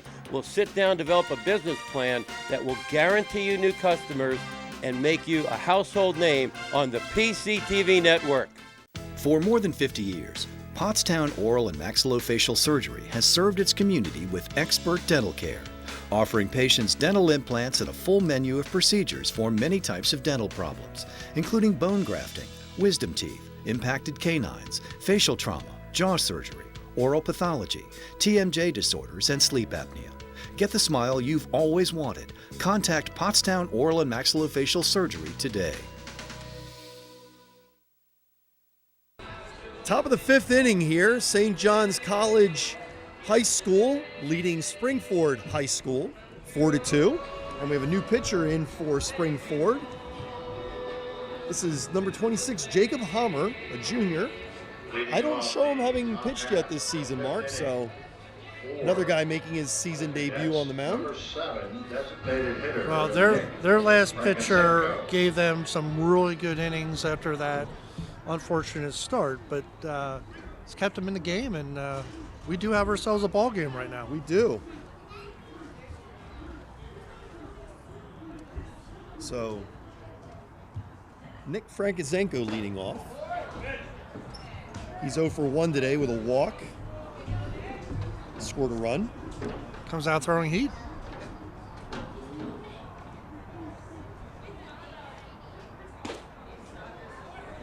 One and one. Ooh.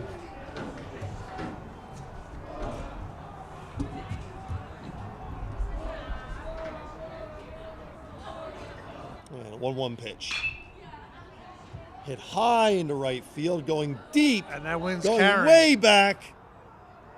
And off the fence, going for third, Frankizenko. And he's in with a awkward slide triple. Wind definitely moved that ball. I don't think it would have been caught anyways, but the wind definitely. Yeah, McVeigh certainly. He wasn't under. Yeah, it was a difficult one to try for him to get back on. Yep. He got on it, and now McVeigh's throwing into the wind. So honestly, Mark, anything down in that corner should be a triple today, just the way it's all set up. Yep. So that'll bring up Clayton Armaw with a runner at third, nobody out. Armaw 2 for 2 with a run scored.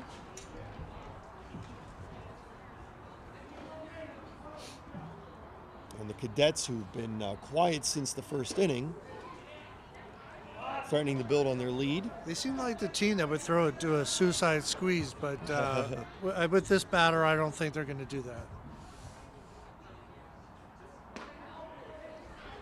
1-2. It always cracks me up, Mark, how the guy batting lets the runner at third know whether to run or not. Right. Yeah. When the runner at third is looking right at the ball.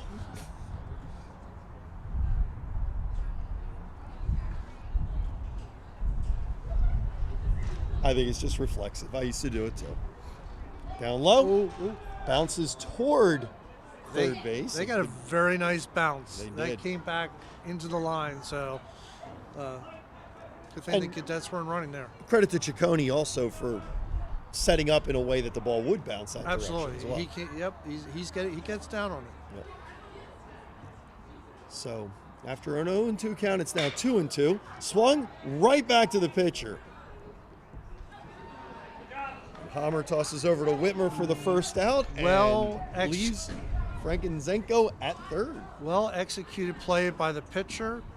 Number 10, center fielder Brady Ruiz-Weiss. You look back the runner, he stayed with composure. I'm not a huge fan of the underhand to first base, but I guess they've been teaching more of that. Sure. So Brady Ruiz-Weiss, ball in the dirt. Another good blocked block. again by Ciccone. Ruiz-Weiss has not officially been up yet. He's been hit by a pitch and walked. So no official plate appearances. No, two plate appearances, no official at bats. Today's not the day to get hit by a pitch. It is not. But they're young. And that's a high fly ball to McVeigh. The He's going back on again, the wind wreaking havoc, but that'll be deep enough to score Frankenzenko with the 5th run of the game for St. John's. So the sacrifice by Ruiz, and guess what, Mark? He still doesn't have an official at bat. Yeah. He does have an RBI though. 5-2. Two things that I saw that I was very pleased with. The right fielder, he found out, again, that wind's tough. He found a spot, got under it quick. 12, catcher Also, the batter was already at second base, ran the ball out. You know, if that ball somehow drops, he's on third and maybe even more. So. Oh, absolutely. Good hustle by both teams, actually. Yeah, good eye on that, Mark. Good fundamentals. Good point. The 0-1 pitch, low, 1-1. This is Mason Bodner, the catcher. We've been singing the accolades of both catchers today. Yep. Yeah, they've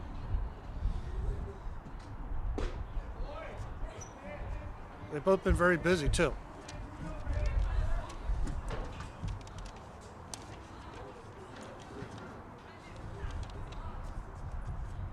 Two-one pitch. It just popped out of his glove. 3-1. That's another thing we always do. Ball pops out of glove. We look at the glove like, why does it do that? Gotta be the glove's fault. Wasn't anything I did. And Hammer's pitch. Oh. Ball 4. So a 2-out walk brings up Gavin Weber. He's 0 for 2.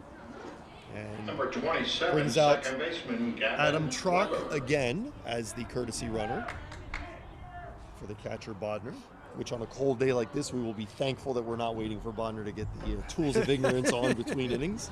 Absolutely. I want to know when they started that because they didn't have that when I was playing. It's one of the better ideas. Yeah, absolutely. That part is. Yep. Just getting the equipment on is a pain in the tush sometimes. Weber 0 for 2. Ooh. Takes high. That one does get by. We're going to call that one a wild pitch. That was up there.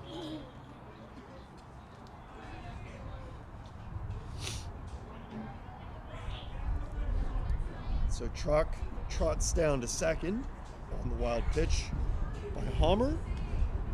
Okay. He's got to settle in here. He's got himself. Keep it to only giving up one more run.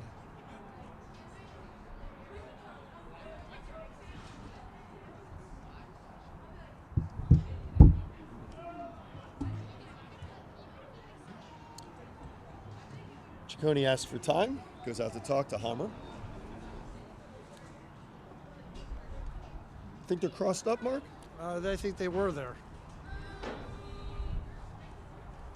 Unlike the major leagues, they don't have. They use the old school, the fingers, to give the signs. So there's no intercom.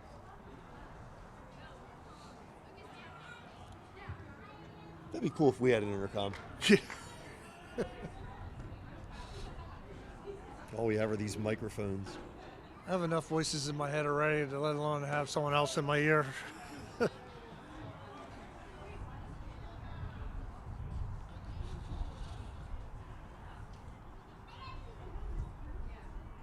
3-0 to Weber. Phoenix Williams on deck. Hammer's stretch. And his pitch. Outside, walked him. So back-to-back walks. He's got to settle down here a little bit. I was just going to say, I'm going to guess the coach will come out and just have a chat with him. We mentioned earlier it is his first outing of the season, as Rick Harrison does go out to speak to him. You mentioned earlier Rick used to coach for Ole. That was from 2008 to 2019. Had 185 wins and 81 losses at Ole. Pretty darn good record right there. Ole has always had a history of having very good teams. Shifted over here. Of course, the COVID season completely wiped out 2020. He was winless, but he was also lossless that year. So he didn't get to coach any games. Not in 2020. 2021 led this Spring-Ford team to an 18-3 record, 15-1 in the league. They were the PAC champions and PIAA 6A state semifinalists. They were district quarterfinalists in 2022. And in 2023, after a 15-1 season in the league, upset here by Phoenixville in a home game, and a game you saw right here on PCTV. Ball one to Phoenix Williams. Phoenix is 1 for 2 with a single. And hit to Flores, who does it himself. And that'll end the inning. But on the inning, 1 run on 1 hit, no errors and 2 left. We've played 4.5, and it's 5-2 St. John's. Hi, I'm Joe, and this is Chris, and many of you know us. And we'd like to welcome you to our new showroom here at 618 North Reading Avenue in Boyertown, where we offer Kohler faucets, Moen faucets as well, vanities, tubs, and many accessories. Here we have an operating, high-efficiency, Energy Star rated American Standard furnace combined with a variable speed AC condenser. Let us install one today to start saving you money throughout the heating and cooling season. Here at Patriot, we now offer kitchen and bath designs. So come visit us today at 618 North Reading Avenue or visit our website at www.patriotnp.com. At Superior Credit Union, we believe in growing stronger together. So we provide products and services to fit your financial needs and accommodate your busy lifestyle. With convenient services like home banking, e-deposits, account alerts, and a free coin counter for members. Come see why Superior Credit Union is growing. Visit any one of our 3 locations in Collegeville, Royersford, and our brand new location in Pottstown. Superior Credit Union. You can follow all the action of PCTV on our YouTube page. Feel free to drop over there, subscribe. Spend an hour or 2 or 3 or 4 or 5. You might even be watching us on there right now. Oh, Sar's pitch. It's the biggest huck I've seen today. Ryan Fields takes the ball. Fields 0 for 1 today. Leading off the bottom of the 5th inning. His team trailing 5-2. Another curveball misses, 2-0. That was a good eye to stay off of that one. He was thinking.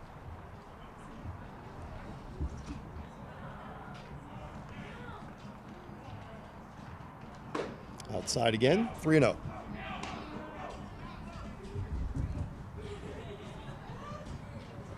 Fields and then the top of the lineup as Spring-Ford's looking to chisel away at this 5-2 lead. Outside corner, strike. 3-1.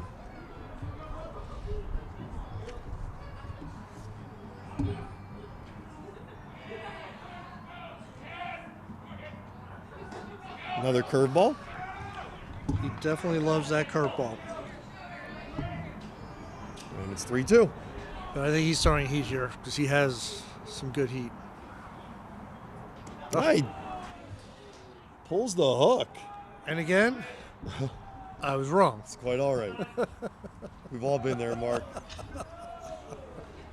So Fields down on strikes. Beautiful Number curveball. 9, center fielder David Ruckman. Brings up David Ruckman. He definitely threw more hooks that particular batter. Ruckman is 1 for 2 with a single. That single in the 3rd inning. Came around to score the first run of the game for Spring-Ford. Takes the ball.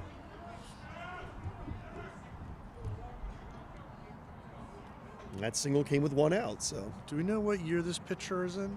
we do. He's a senior. Oh, okay, he's a senior. Yep, he is committed to Mount St. Mary's for next season. Okay. He's got a pretty live arm.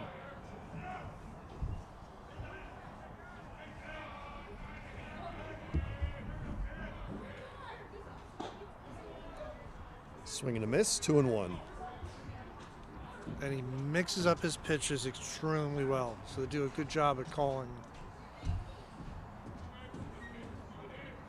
Pitch to Ruckman. Fouled off of Bednar. He's feeling that today. Yeah, that was. I think Mike Spirito's going to give him a little bit of time. Yep. We'll walk the ball out. Can't see if it went off his hand. Rub the ball a little or bit. If it went off his arm. I think it might have gone off his hand a little bit. Trying to get his steps in right now.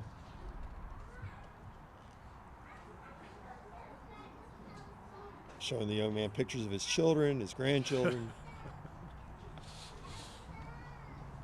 He's been around, 24 years, so he definitely is, probably has those photos. I do a little umpiring for some U10 and U12 girls softball, and even I know, girl gets nicked, take your time, go out there, talk to the young lady at the pitcher's mound, hand her the ball.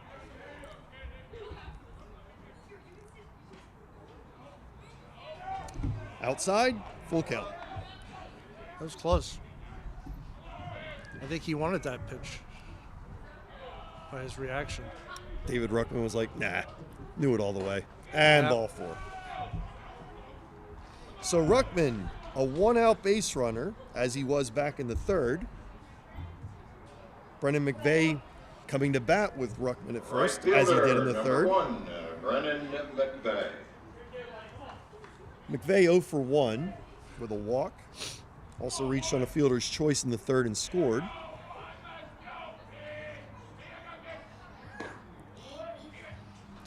You know, that little break might have done a little bit of harm to him. He's out of rhythm right now. This is the time for the Rams to maybe take advantage of that.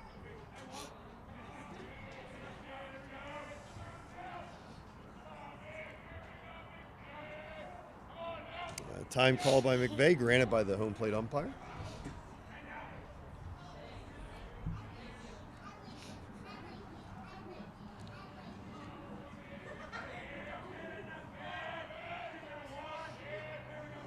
Sar's pitch. Well, it's out of play, 1-1.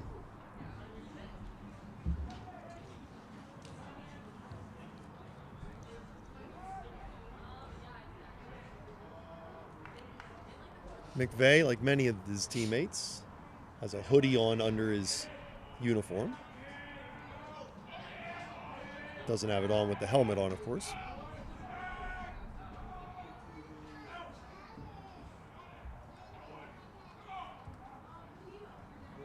I remember getting special exemptions from umpires when I coached softball to allow my girls to wear hoodies on the field, even over their uniforms.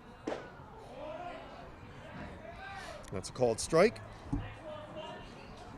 There's usually always one person that wears short sleeve, and I don't think I've seen that today.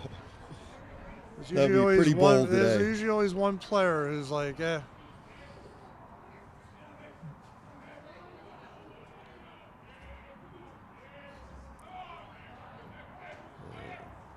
Timeout called again. McVeigh. Looked like Sar was getting ready to move to first, but we'll know. 1 ball, 2 strike. Brennan McVeigh. You know, I don't think he'd be running, but if you're thinking it, maybe do a pitch out here with 2 strikes. Not going. Pitch was outside, not a pitch out, but 2-2. But a place where if he was running, he would have had a chance to definitely throw him.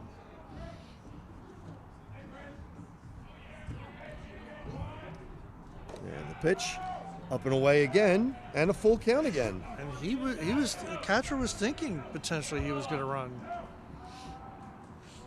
So 3 batters, 3 full counts in this inning so far.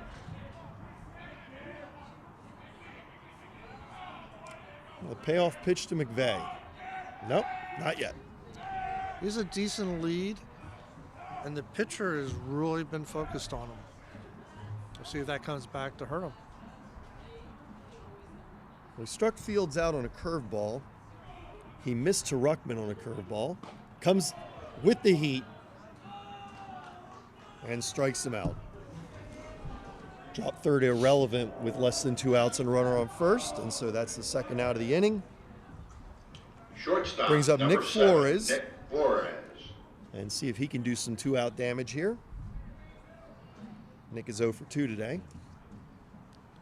They can really use a 2-out rally here.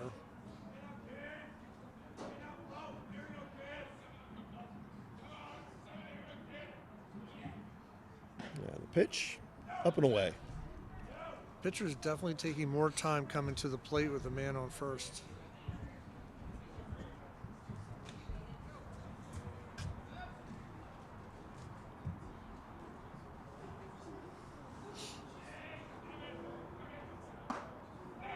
Up and away again.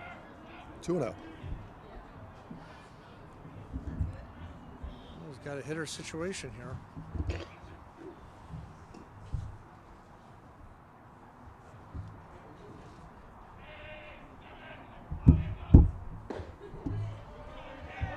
And a strike called. He wanted to swing at that, but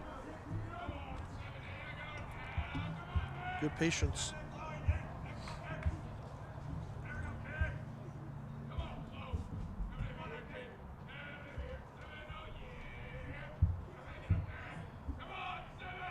Here, 2-1 pitch.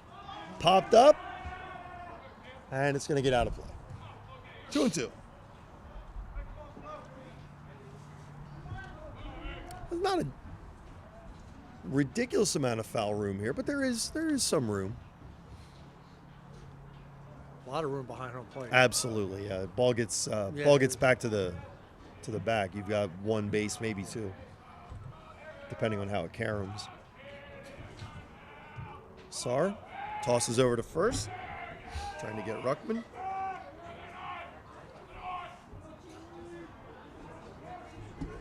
And you get what's become a fad of late in high school ball, yelling back long after the pitcher is thrown it to first base. And that is popped up into right field, where the center fielder, Ruiz Weiss, jumps in front of Houghton Healy to make the catch. And with that, the final out of the inning. And on the inning, no runs on no hits, no errors and one left. We've played 5. It's 5-2 St. John's. Welcome to WQ Diner, located here on Route 100 and King Street in beautiful Pottstown. I'm William Quinn, owner here at WQ Diner. We serve the freshest ingredients, all homemade food with exceptional service. We're open daily, 7 days a week, 5:30 a.m. to 11 p.m. Breakfast all day, full menu available all day with homemade food, the best ingredients, and exceptional service. Take a pick from our large assortment of gourmet desserts, baked fresh daily. WQ Diner, the finer diner. I'm William Quinn, owner. Look forward to seeing you soon. Thank you. At O'Donnell, Weiss & Mattei, our team approach makes all the difference. With special needs planning, what I can do with families is help to make sure that in the event the parent no longer is there to finance the care of their child, that there's a trust available or other people available to make decisions for that child. I really like working with my clients, I like coming to work, and I really like helping them find solutions for their problems. OWM Law. Your life, your business, your law firm. This will be the second inning of work for Jacob Hammer. His team trailing 5-2 to this St. John's team. The number 9 hitter, Nick Felton, will be leading off for St. John's. He's 1 for 1 with a single and a walk. The 6th inning for St. John's, number 9 left fielder, Nick Felton. Looks like there's change being given to the umpire by Rick Harrison. So we'll try and get that information to you as soon as we can. As far as to what that change is, I'm sure there's been a substitution in the field, but we're not privy to that information down here, Is that Mark. first baseman wearing short sleeve shirt? He is. See? Look at that. There is always that guy. And of course, and the sun pops out. Yep. And the sun pops out, and he's looking brilliant now. All right, here's the first pitch, and it's a ball. Either that or it's just rolled up. But yeah, it's No, that looks like he doesn't have anything on underneath. That skids past the catcher, ball 2. but yeah, it looks like he's wearing a hoodie. It does.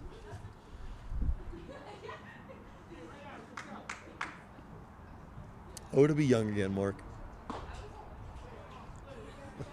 2-1. It'll be Felton followed by the top of the lineup, Houghton, Henley, and Gibbs. Showing bunt. Oh, laying it down and foul. Wow, that 2-2. if that would have been fair, that catcher made a heck of a play. Oh, Ciccone was all over that. Yeah, He might have just tugged him out in the box. Exactly. That was, that ball took an amazing, interesting hop. And 2-2 pitch, down low. Sounded like it bounced off the plate. Yeah. And it gives us another 3-2 count. By my calculations, Mark, the 95th of the game. And here's a 3-2 pitch, struck him out. I would say it's either a little slurve or a changeup, but he definitely took something off that pitch. That'll bring up the leadoff hitter, right fielder Nate Houghton Henley. He's 0 for 2 today with a walk and a run scored. Houghton and Henley. Mentioned earlier about Coach Mark Gibbs and his minor league career. Got up as high as AA for Baltimore. Takes a ball. All sorts of players off this St. John's team have gone on to play major college baseball. A dozen or so have gone on to play professional baseball. But Mark, only one has gone on to play Major League Baseball. Can you name the one St. John's College High School cadet that has seen Major League action?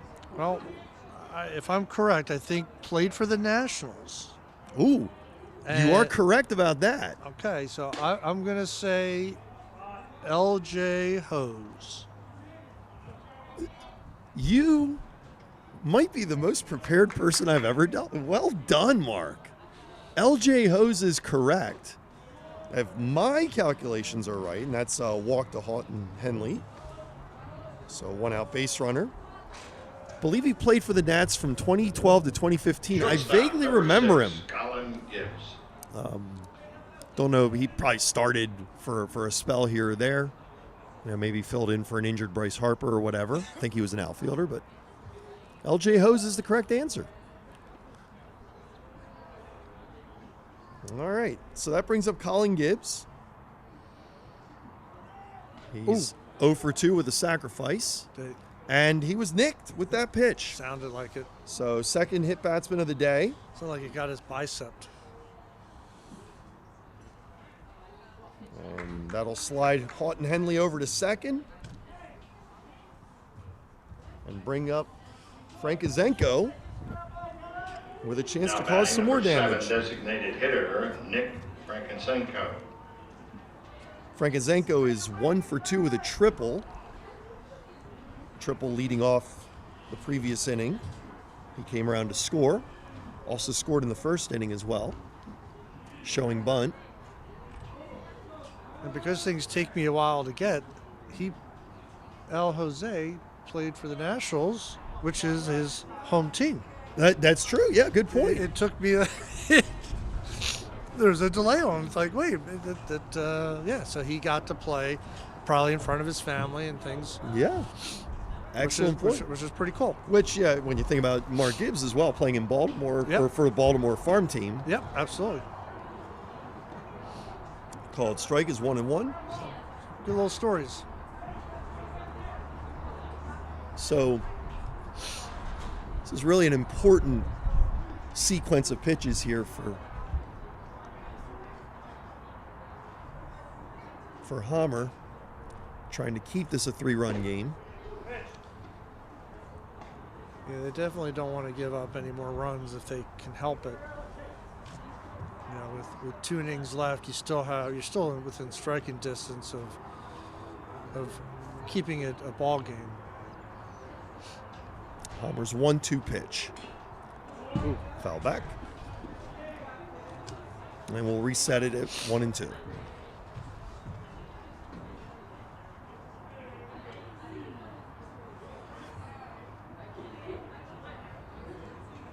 Right now, a double play would really do them well.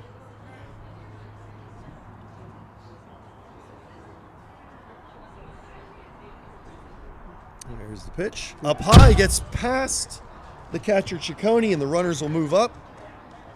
And that takes the double play out of it. So 2-2 on Frankizenko.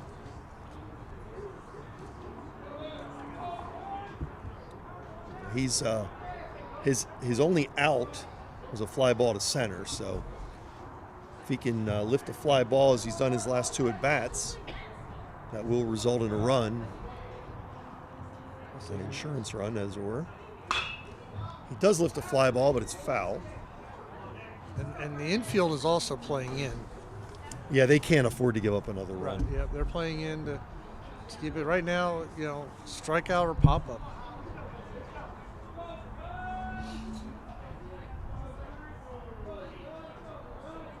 Here's the pitch. Down low, good block by Ciccone. Yeah, he's going to need ice after this game. And another full count. Our 225th of this game. It's amazing how many we went from 95 to 200. Wow. That's people running at home fact checking me. No, it's only 15. Here's a fly ball lifted to center. This is shallow. Oh, caught by the shortstop, Flores. And the runners cannot advance. So, shortstop playing in makes which would have been a routine, makes an amazing catch, and then holds them from scoring. So, talk about momentum. This out here, if they could get it, could spark some momentum going into the bottom of the 6th. So Clayton Armaugh coming up, trying to break this game open. Another good block. Spring forward, trying to keep this game close. Ciccone saving a run there as well, as he's done numerous times. Armaugh 2 for 3 with a couple singles and a run scored.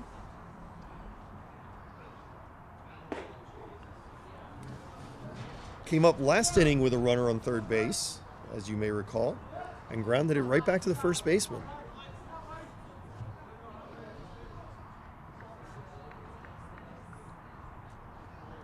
Here's the 1-1 pitch, down low, blocked again, 2-1.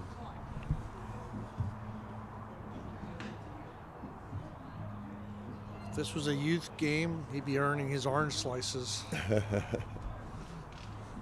That sounds good right about now. I had some fresh squeezed orange juice this morning for breakfast, Mark. Oh, my word. Outside, 3-1. He tried framing that one. It's a little bit out, a little too far out.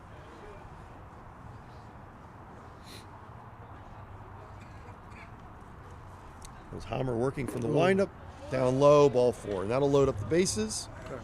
Really was an open base. Yep. It's now you have the option of a force at either bag, so you get the pitching coach or the coach coming out. Yep. This could be a pitch. I don't know. Yeah, this is the first time pitching this year. Taking the ball. Yep. All right, so we will have a new pitcher come in.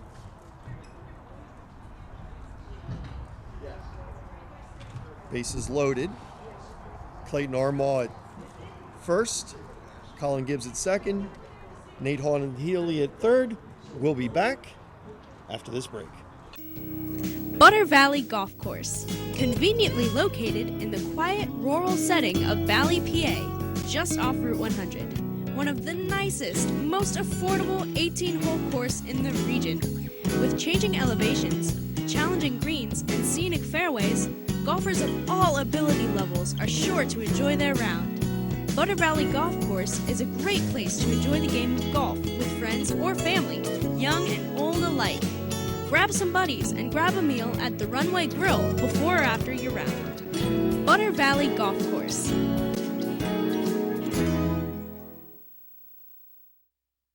At Superior Credit Union, we believe in growing stronger together. So we provide products and services to fit your financial needs and accommodate your busy lifestyle. With convenient services like home banking, e-deposits, account alerts, and a free coin counter for members. Come see why Superior Credit Union is growing. Visit any one of our 3 locations in Collegeville, Royersford, and our brand new location in Pottstown. Superior Credit Union. 5-2 Cadets here over the Rams in the top of the 6th. For the Cadets, Rams have the bases loaded. number 10, center fielder Brady. The new pitcher for Springford, Jackson Wowak, making mark, if my calculations are correct, his first appearance of the season as well. Season debut. Third pitcher to do that for Springford in this game. Oh. And Brady Ruiz Weiss coming to the plate. He's 0 for 1. He's been hit by a pitch and walked. Scored a run in the first, stole a base in the second, drove in a run stole a base in the third, drove in a run in the 5th. On a sacrifice fly, actually. So I take that back. He has not had an official at bat yet. So is that the second player that has not had a? Yes. Yeah. The next batter, Mason Bodnar, has walked 3 times. Okay, so you have 2 players back-to-back who have 0 at-bats. It's a strange box score. Wow. Try getting him to chase that. 1-1.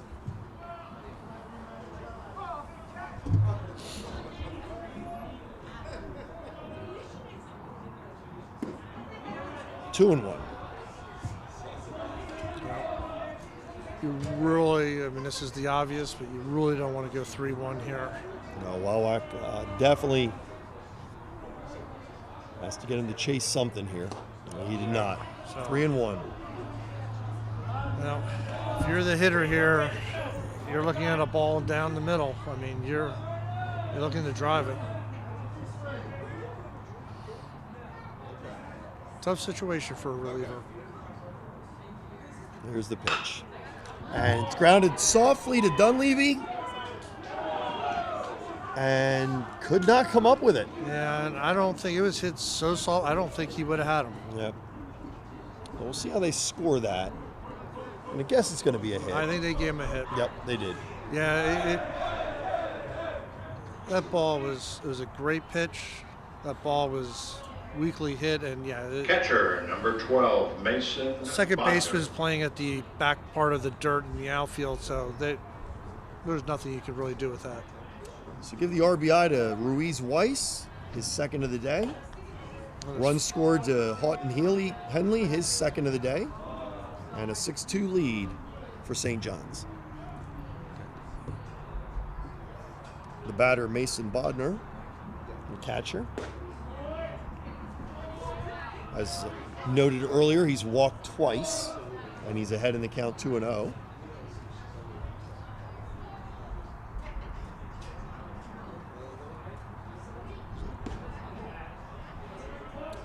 Takes a called strike, 2-1.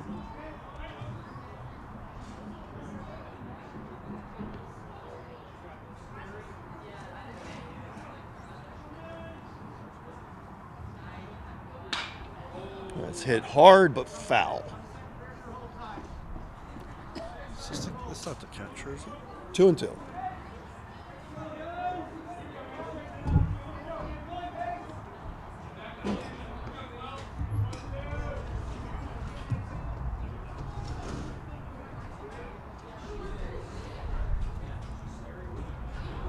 Bodnar stepping in against Wowak. Wowak trying to stop the damage right here. Pitch hit to straightaway center, where Ruckman is on it for the final out of the inning. But 1 run on 1 hit, no errors and 3 left. We move to the bottom of the 6th, 6-2 St. John's. Welcome to WQ Diner, located here on Route 100 and King Street in beautiful Pottstown. I'm William Quinn, owner here at WQ Diner. We serve the freshest ingredients, all homemade food with exceptional service. We're open daily, 7 days a week, 5:30 a.m. to 11 p.m. Breakfast all day, full menu available all day with homemade food, the best ingredients, and exceptional service. Take a pick from our large assortment of gourmet desserts, baked fresh daily. WQ Diner, the finer diner. I'm William Quinn, owner. Look forward to seeing you soon. Thank you. Jake Whitmer coming up, leading off the bottom of the 6th inning here with Springford trailing 6-2. Jake is 1 for 2 with a double today. Right now, getting on base is of the utmost importance as the outs are fleeting. Sar's pitch, a strike.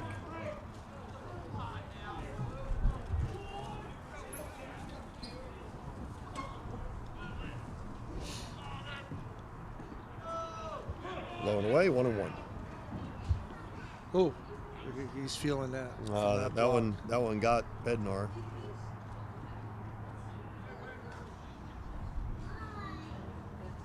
Can't tell if it got him in the neck.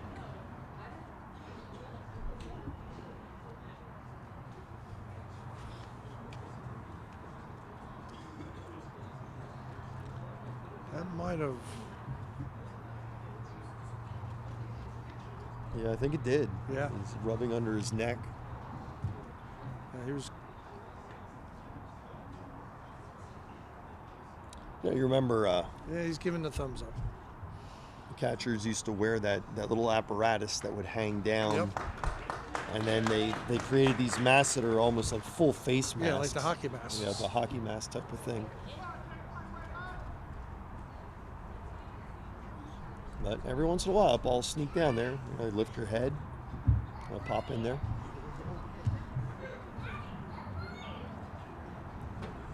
So we'll resume action. Bednar back in there. 1-1 count to Whitmer. And the pitch. Swung on a missed, 1-2. It's a nice pitch.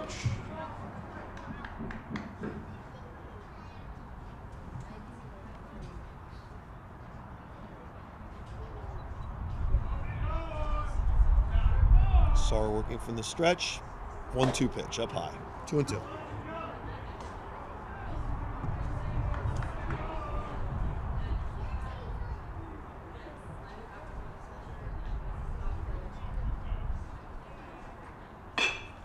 That's grounded right back to Sar, who throws over to Williams. 1 away.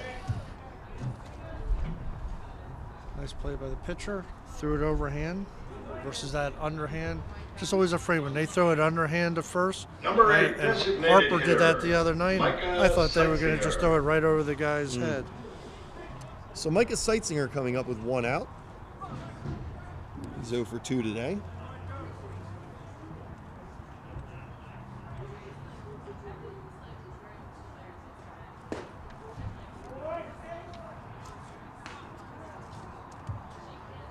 Micah has not faced Sar yet. He's the last batter for Springford not to have faced him.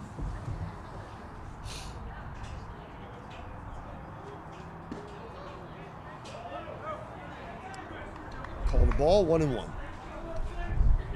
Wind is definitely picking back up again as we get later in the day.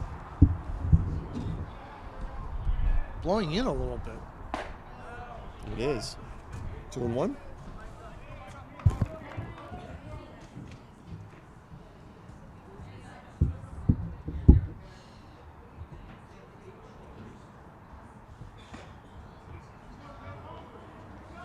Three and 1.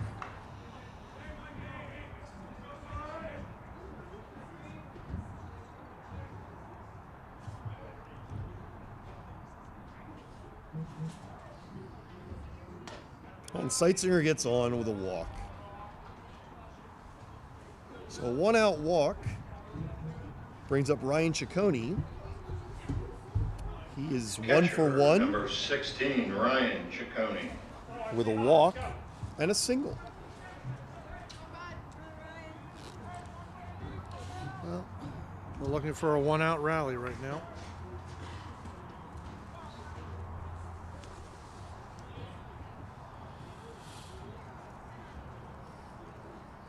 SARS pitch. A strike. That's a heck of a deuce. Yeah, he really did curve that one in there.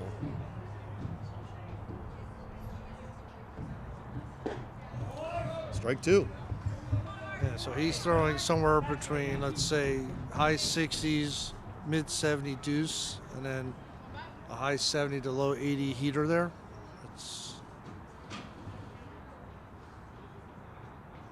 There's the 0-2 pitch. Called strike three. Snap throw down first, trying to get the double play, not in time. But Ciccone is eliminated on strikes. 2 away. That'll bring up Aiden Dunleavy. That pitch was filthy. That was a 44, second beautiful baseman, pitch. Aiden Dunleavy. Dunleavy 0 for 2 today. Fouled away, 0-1.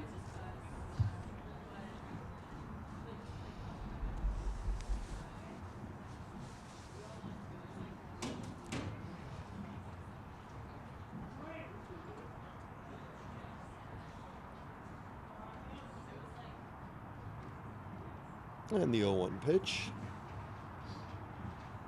Ooh, another curveball, 1-1. Again, give kudos to the family members and friends who have come out to see this game and support both teams. The sun popped out there for a hot second, pun intended, and it's gone back away. I don't think we're going to see it again until tomorrow. I don't think so. Fouled away, 1-2. The clouds are definitely here to stay. Definitely dropping the temps a little bit. And that wind right now looks like it is blowing more in now toward us. We're behind home plate. Snap throw to first, back in time. Seitzinger.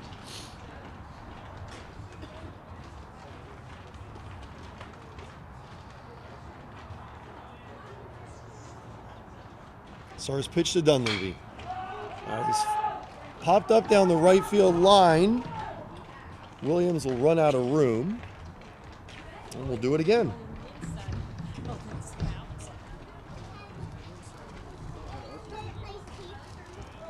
I think you mentioned earlier how both teams would play this game, but other than that first inning, this game has been very competitive, and you see and you can hear that both teams, they want to win this game.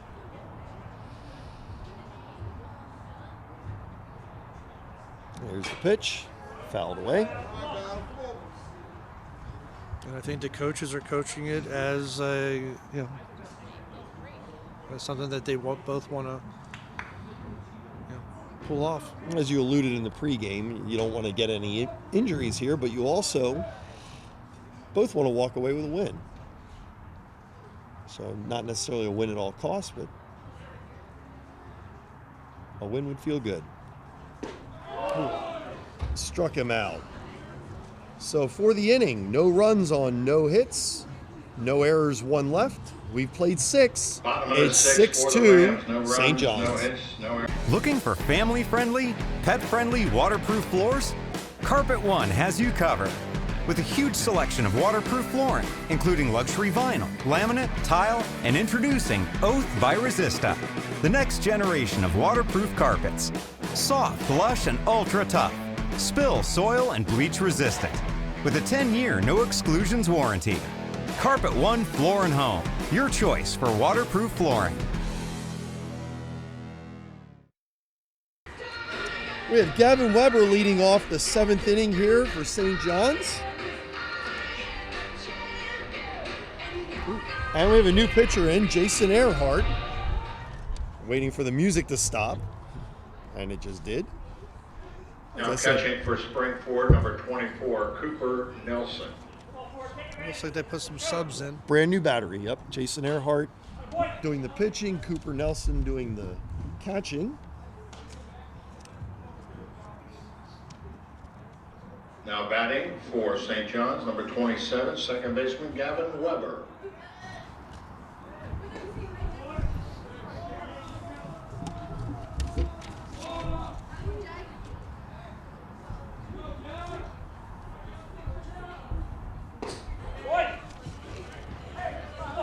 1-2. Weber 0 for 2 with a walk.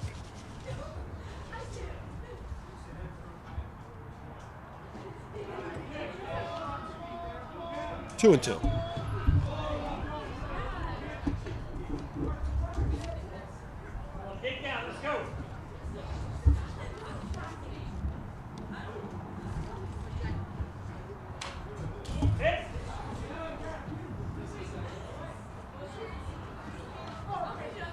Count stays 2 and 2 on Weber.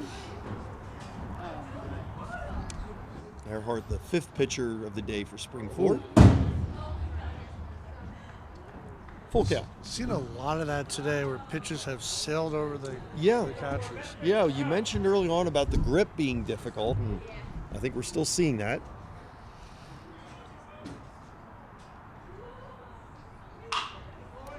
That's going to be fouled and out of play. We'll do it again.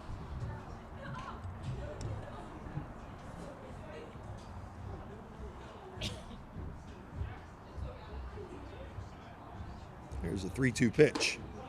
Inside, ball four. I look close. So leadoff walk for Weber.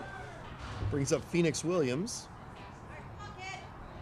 Williams 1 for 3. First baseman number 3, Phoenix Williams.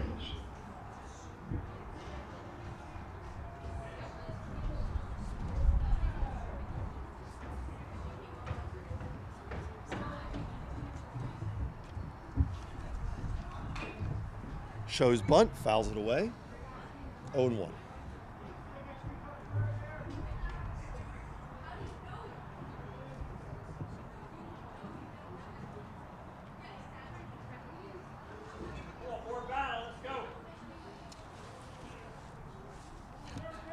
I'm showing this is Earhart's first game of the season as well, Mark. That's 4 out of the 5 pitchers making their season debut. Ooh. Tosses down to first, almost gets Weber. Nice little pick-off move.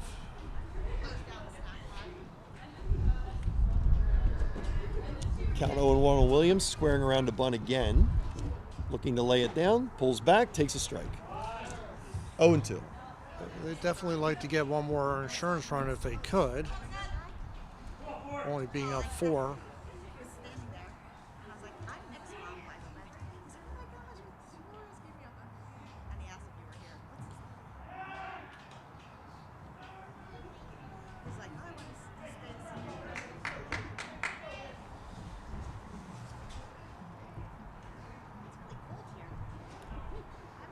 They have a new pitcher in the 7th inning. Their runners breaking, throw down to second, not in time. So stolen base for Weber. It was a nice throw, though.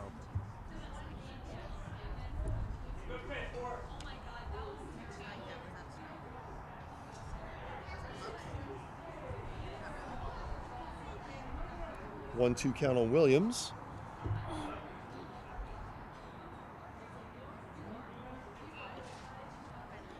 Outside, and it gets past the catcher, Cooper.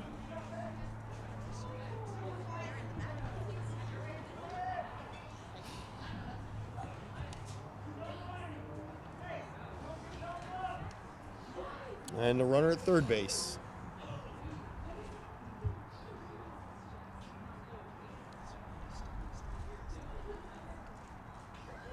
So now Williams with a chance to drive in a run. Fouls it away. He had a pitch he seemed to like. Infield playing in again, as you would expect. Now here's the pitch. Outside, 2-2.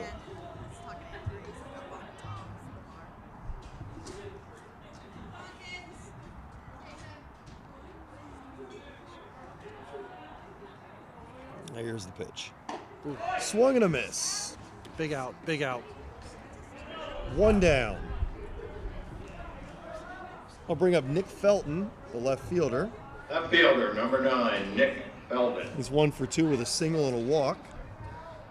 I like that he went right after him with that fastball in the last batter.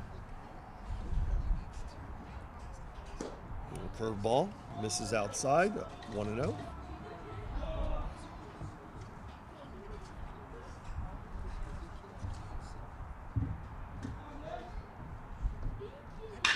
And lined over the second baseman, base hit, RBI, Felton. 7-2. Clean hit. He hit that on a line.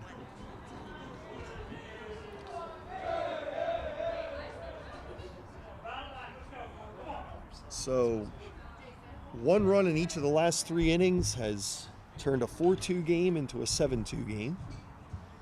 Brings up the leadoff hitter, Nate Houghton-Henley. He's swinging first pitch, grounds it to short. Flores to Dunleavy for 1, back to first, thrown away, and Houghton-Henley will head to second on the error. Looked like it was going to be 2, a little wide of the first baseman. So it'll be a fielder's choice.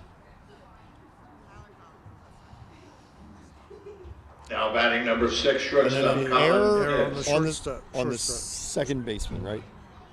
No, sure. I think the shortstop Was hit to short, through to second. did throw to second. Error on the second baseman, right?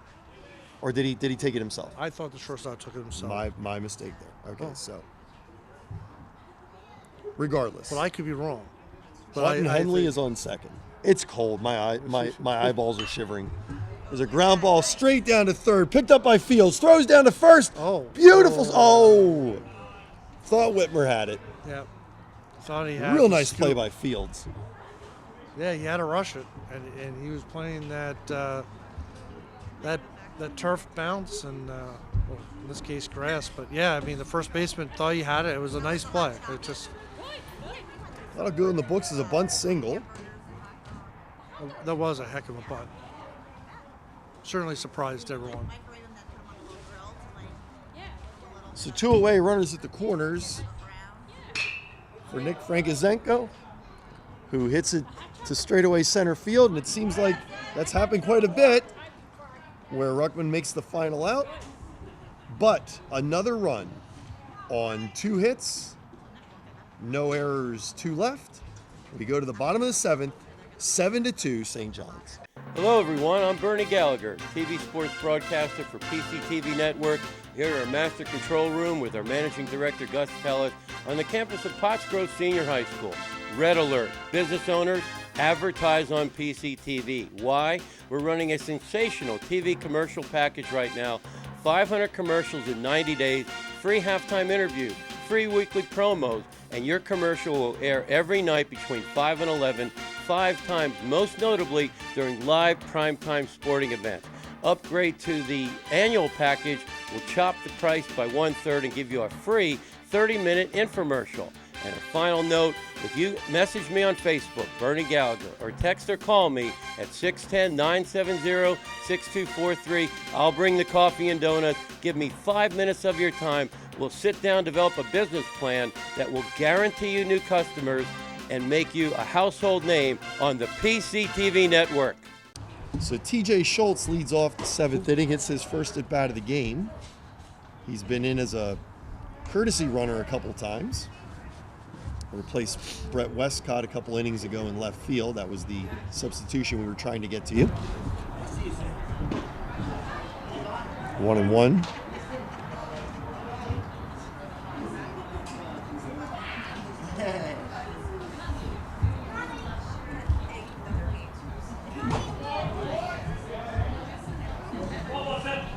Yep, 1-2. As mentioned earlier, Schultz has been on base a couple times, but as a courtesy runner, trying to reach for the first time as a batter, and strikes out swinging. 1 away. They definitely have some live arms on their team. Yeah, these guys, these kids can really bring the heat. We should mention it. Second baseman Gavin Weber is now doing the pitching. Now batting And number 12, Tyler the designated Collins. hitter, Frankichenko, is now behind the plate catching.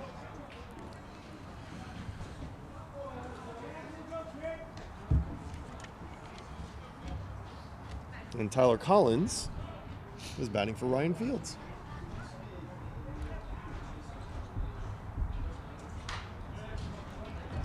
Way to stay on top of it, Steve. Thanks. I'm trying. Do what you can. Collins 1 for 1 this year. Couple of RBI and a run scored. His third game of the season. Quickly behind 0-2. Oh. And called out on strikes. That's 2 away. A heck of a pitch. I'll bring up the leadoff hitter, David Ruckman. Now batting center fielder, David Ruckman. I'd say the last hope for Springford, but what if he gets on? That's right. Then there's another guy, right? Absolutely. So is he then the last hope? Ruckman flies to right field, straight down Ball's the carrying line. it, ball's Houghton carrying it. Henley on it, makes the catch, and that's our ball game.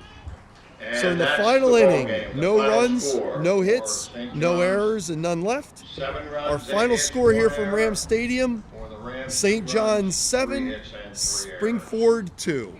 We'll be back to close it out after this break. St. John.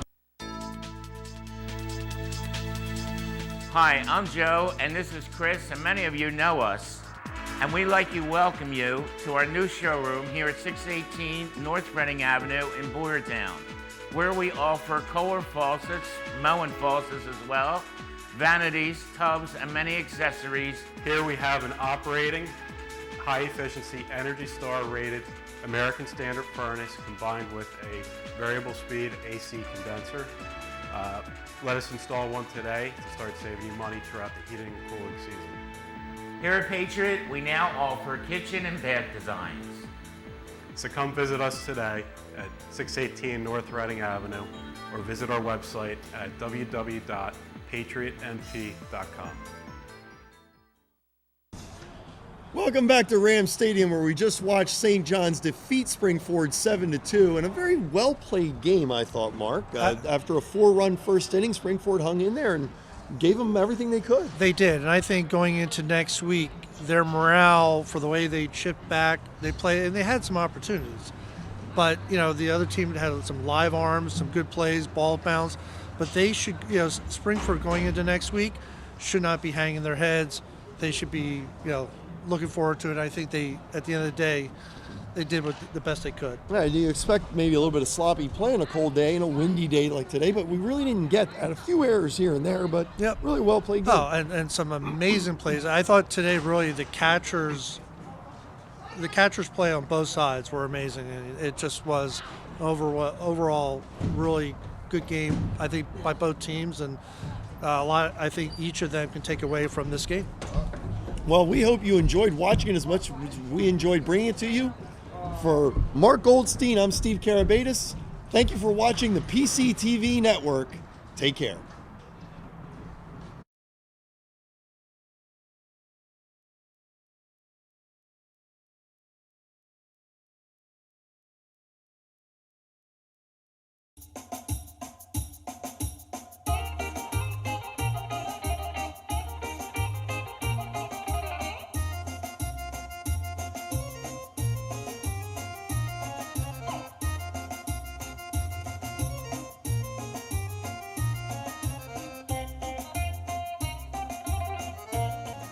Welcome to Theo's Jarls. Hi, I'm Martha, and this is my brother Donnie.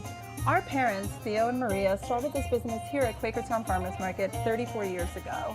When they immigrated from Greece in 1979, they opened their first location on Broad Street in Bethlehem, Pennsylvania.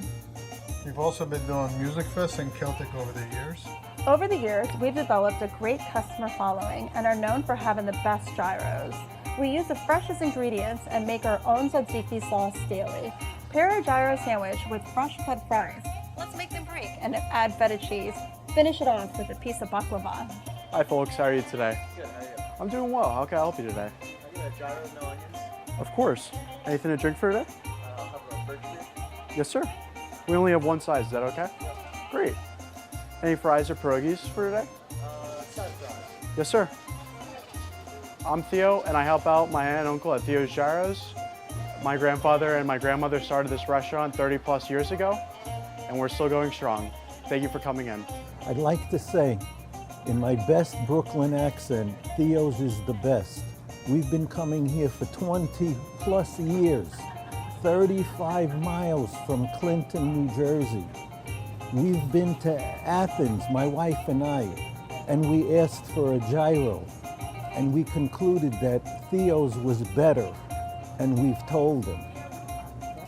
Theirs is the best.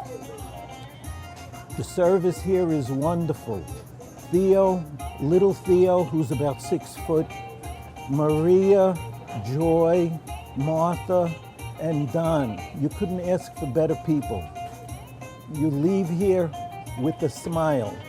If you want the best gyros, come visit us in the Koreatown Farmers Market. Thank you so much, guys. Kaliorexi.